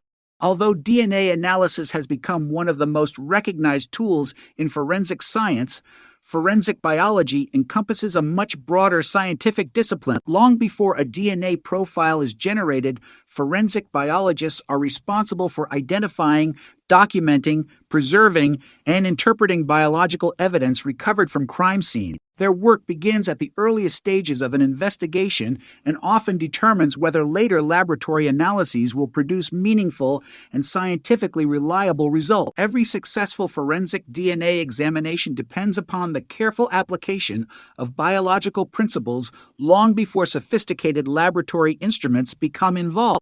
The first responsibility of forensic biologists is recognizing potential biological evidence. Crime scenes may contain visible blood, saliva, semen, hair, tissue, bone, skin cells, or other biological material. In many cases, however, evidence is microscopic or has been altered by environmental exposure. Moisture, heat, sunlight, cleaning attempts, microbial activity, and the passage of time can all affect biological evidence. Consequently, investigators employ systematic search methods designed to maximize the recovery of relevant material while minimizing contamination. Scene documentation precedes evidence collection. Investigators photograph biological stains in their original locations, record precise measurements, prepare diagrams, and note environmental conditions that may influence laboratory interpretation. These records preserve the original context of the evidence, allowing forensic scientists and later court proceedings to evaluate not only what material was collected, but also where and how it was found. Context frequently proves as important as laboratory identification because the significance of biological evidence often depends upon its relationship to other observations within the scene. Collection procedures vary according to the type and condition of the biological material. Liquid samples may be absorbed using sterile swab, while dried stains are often sampled through carefully controlled swabbing or collection of the stain substrate itself when practical. Hair, fibers associated with biological material, and tissue fragments require specialized handling to prevent damage. Every item is packaged separately in appropriate containers to reduce the possibility of cross-contamination. Investigators change gloves frequently, employ sterile collection materials, and document every action throughout the recovery process. Once evidence reaches the laboratory, forensic biologists conduct preliminary examinations to determine the nature of the recovered material. Presumptive chemical tests may indicate the possible presence of blood or other biological substances. Because presumptive tests are designed for rapid screening, positive results generally require confirmatory laboratory analyses before conclusions are reported. This two-stage approach balances investigative efficiency with scientific reliability, ensuring that preliminary observations are verified through more specific testing methods. Microscopy remains an essential component of forensic biology despite advances in molecular genetics. Scientists examine hairs, plant material, tissue fragments, pollen, fungal spores, and microscopic debris using various forms of light microscopy. While microscopic examination often cannot uniquely identify an individual, it provides valuable information regarding the characteristics, condition, and possible origin of biological material. Microscopy also assists investigators in selecting samples most suitable for subsequent DNA analysis. Hair analysis illustrates both the capabilities and limitations of forensic biology. Human hair may provide information regarding species, body area, cosmetic treatment, growth characteristics, and whether a route suitable for DNA analysis is present. Modern forensic practice recognizes that microscopic hair comparison alone cannot uniquely identify a particular individual. Consequently, contemporary laboratories distinguish carefully between morphological observations and conclusions supported by DNA testing. This evolution reflects the broader emphasis on scientific validation within modern forensic science. Bloodstain pattern analysis represents another specialized discipline closely associated with forensic biology. Rather than identifying whose blood is present, bloodstain pattern analysis examines the size, shape, distribution, and orientation of bloodstains to reconstruct aspects of the events that produced them. Analysts may evaluate whether stains are consistent with impact, transfer, passive dripping, projected blood, or other mechanisms. Such interpretations contribute to crime scene reconstruction when supported by appropriate documentation and validated analytical method. Importantly, bloodstain pattern analysis is considered alongside other forensic evidence rather than in isolation. Biological evidence also contributes to determining sequence of events. The location of bloodstains, tissue, or other biological materials may help investigators understand movement within a scene, interactions among individuals, or changes occurring after an injury. These reconstructions require careful integration of scene documentation, medical findings, laboratory analysis, and investigative information. Responsible forensic practice emphasizes that biological evidence rarely answers every question independently, but instead contributes one component of a broader evidentiary framework. Environmental biology has become increasingly relevant in forensic investigations. Scientists evaluate how temperature, humidity, sunlight, microorganisms, insects, and other environmental factors affect biological evidence over time. Understanding these processes assists laboratories in interpreting degraded samples and helps investigators determine the most appropriate methods for evidence preservation. Research continues improving knowledge regarding DNA stability, microbial succession, and biological degradation under varying environmental conditions. Quality assurance governs every stage of forensic biological analysis. Laboratories employ standardized operating procedures, contamination controls, proficiency testing, peer review, and accreditation requirements to ensure scientific reliability. Analysts document every examination, instrument setting, reagent lot, and interpretive decision. Such documentation enables independent review by other scientists and supports transparency during judicial proceedings. Scientific conclusions are expected to remain reproducible and defensible regardless of which qualified laboratory performs examination. Interdisciplinary collaboration has become a defining feature of modern forensic biology. Biologists routinely work alongside DNA analysts, forensic pathologists, toxicologists, anthropologists, entomologists, chemists, and crime scene investigators. Information developed within one specialty often informs decisions made by another. For example, pathological findings may guide biological sampling strategies, while DNA results may influence additional laboratory examination. This collaborative approach strengthens the overall scientific foundation of complex criminal investigation. Technological innovation continues expanding the capabilities of forensic biology. Improved imaging systems enhance visualization of latent biological stains. Advanced extraction methods recover DNA from increasingly challenging samples. Automated laboratory platforms improve efficiency while reducing opportunities for contamination. Researchers are also exploring RNA analysis, microbiome profiling, protein biomarkers, and other emerging techniques that may provide additional biological information under carefully validated conditions. Before adoption into routine casework, however, each new method undergoes extensive scientific evaluation to establish accuracy, reproducibility, limitations, and appropriate application. Forensic biology also plays an important role in humanitarian investigations beyond criminal prosecutions.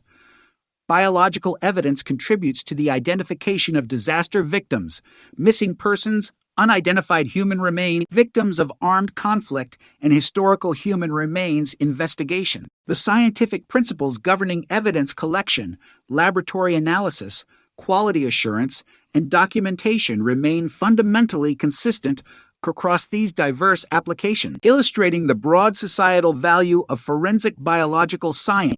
Despite remarkable technological progress, experienced forensic biologists consistently recognize that biological evidence must be interpreted cautiously. The presence of biological material establishes that biological material exists at a particular location. Determining how, when, and why it came to be there requires careful evaluation of all available evidence. Laboratory findings therefore complement rather than replace traditional investigative methods, witness interviews, crime scene reconstruction, and judicial fact-finding.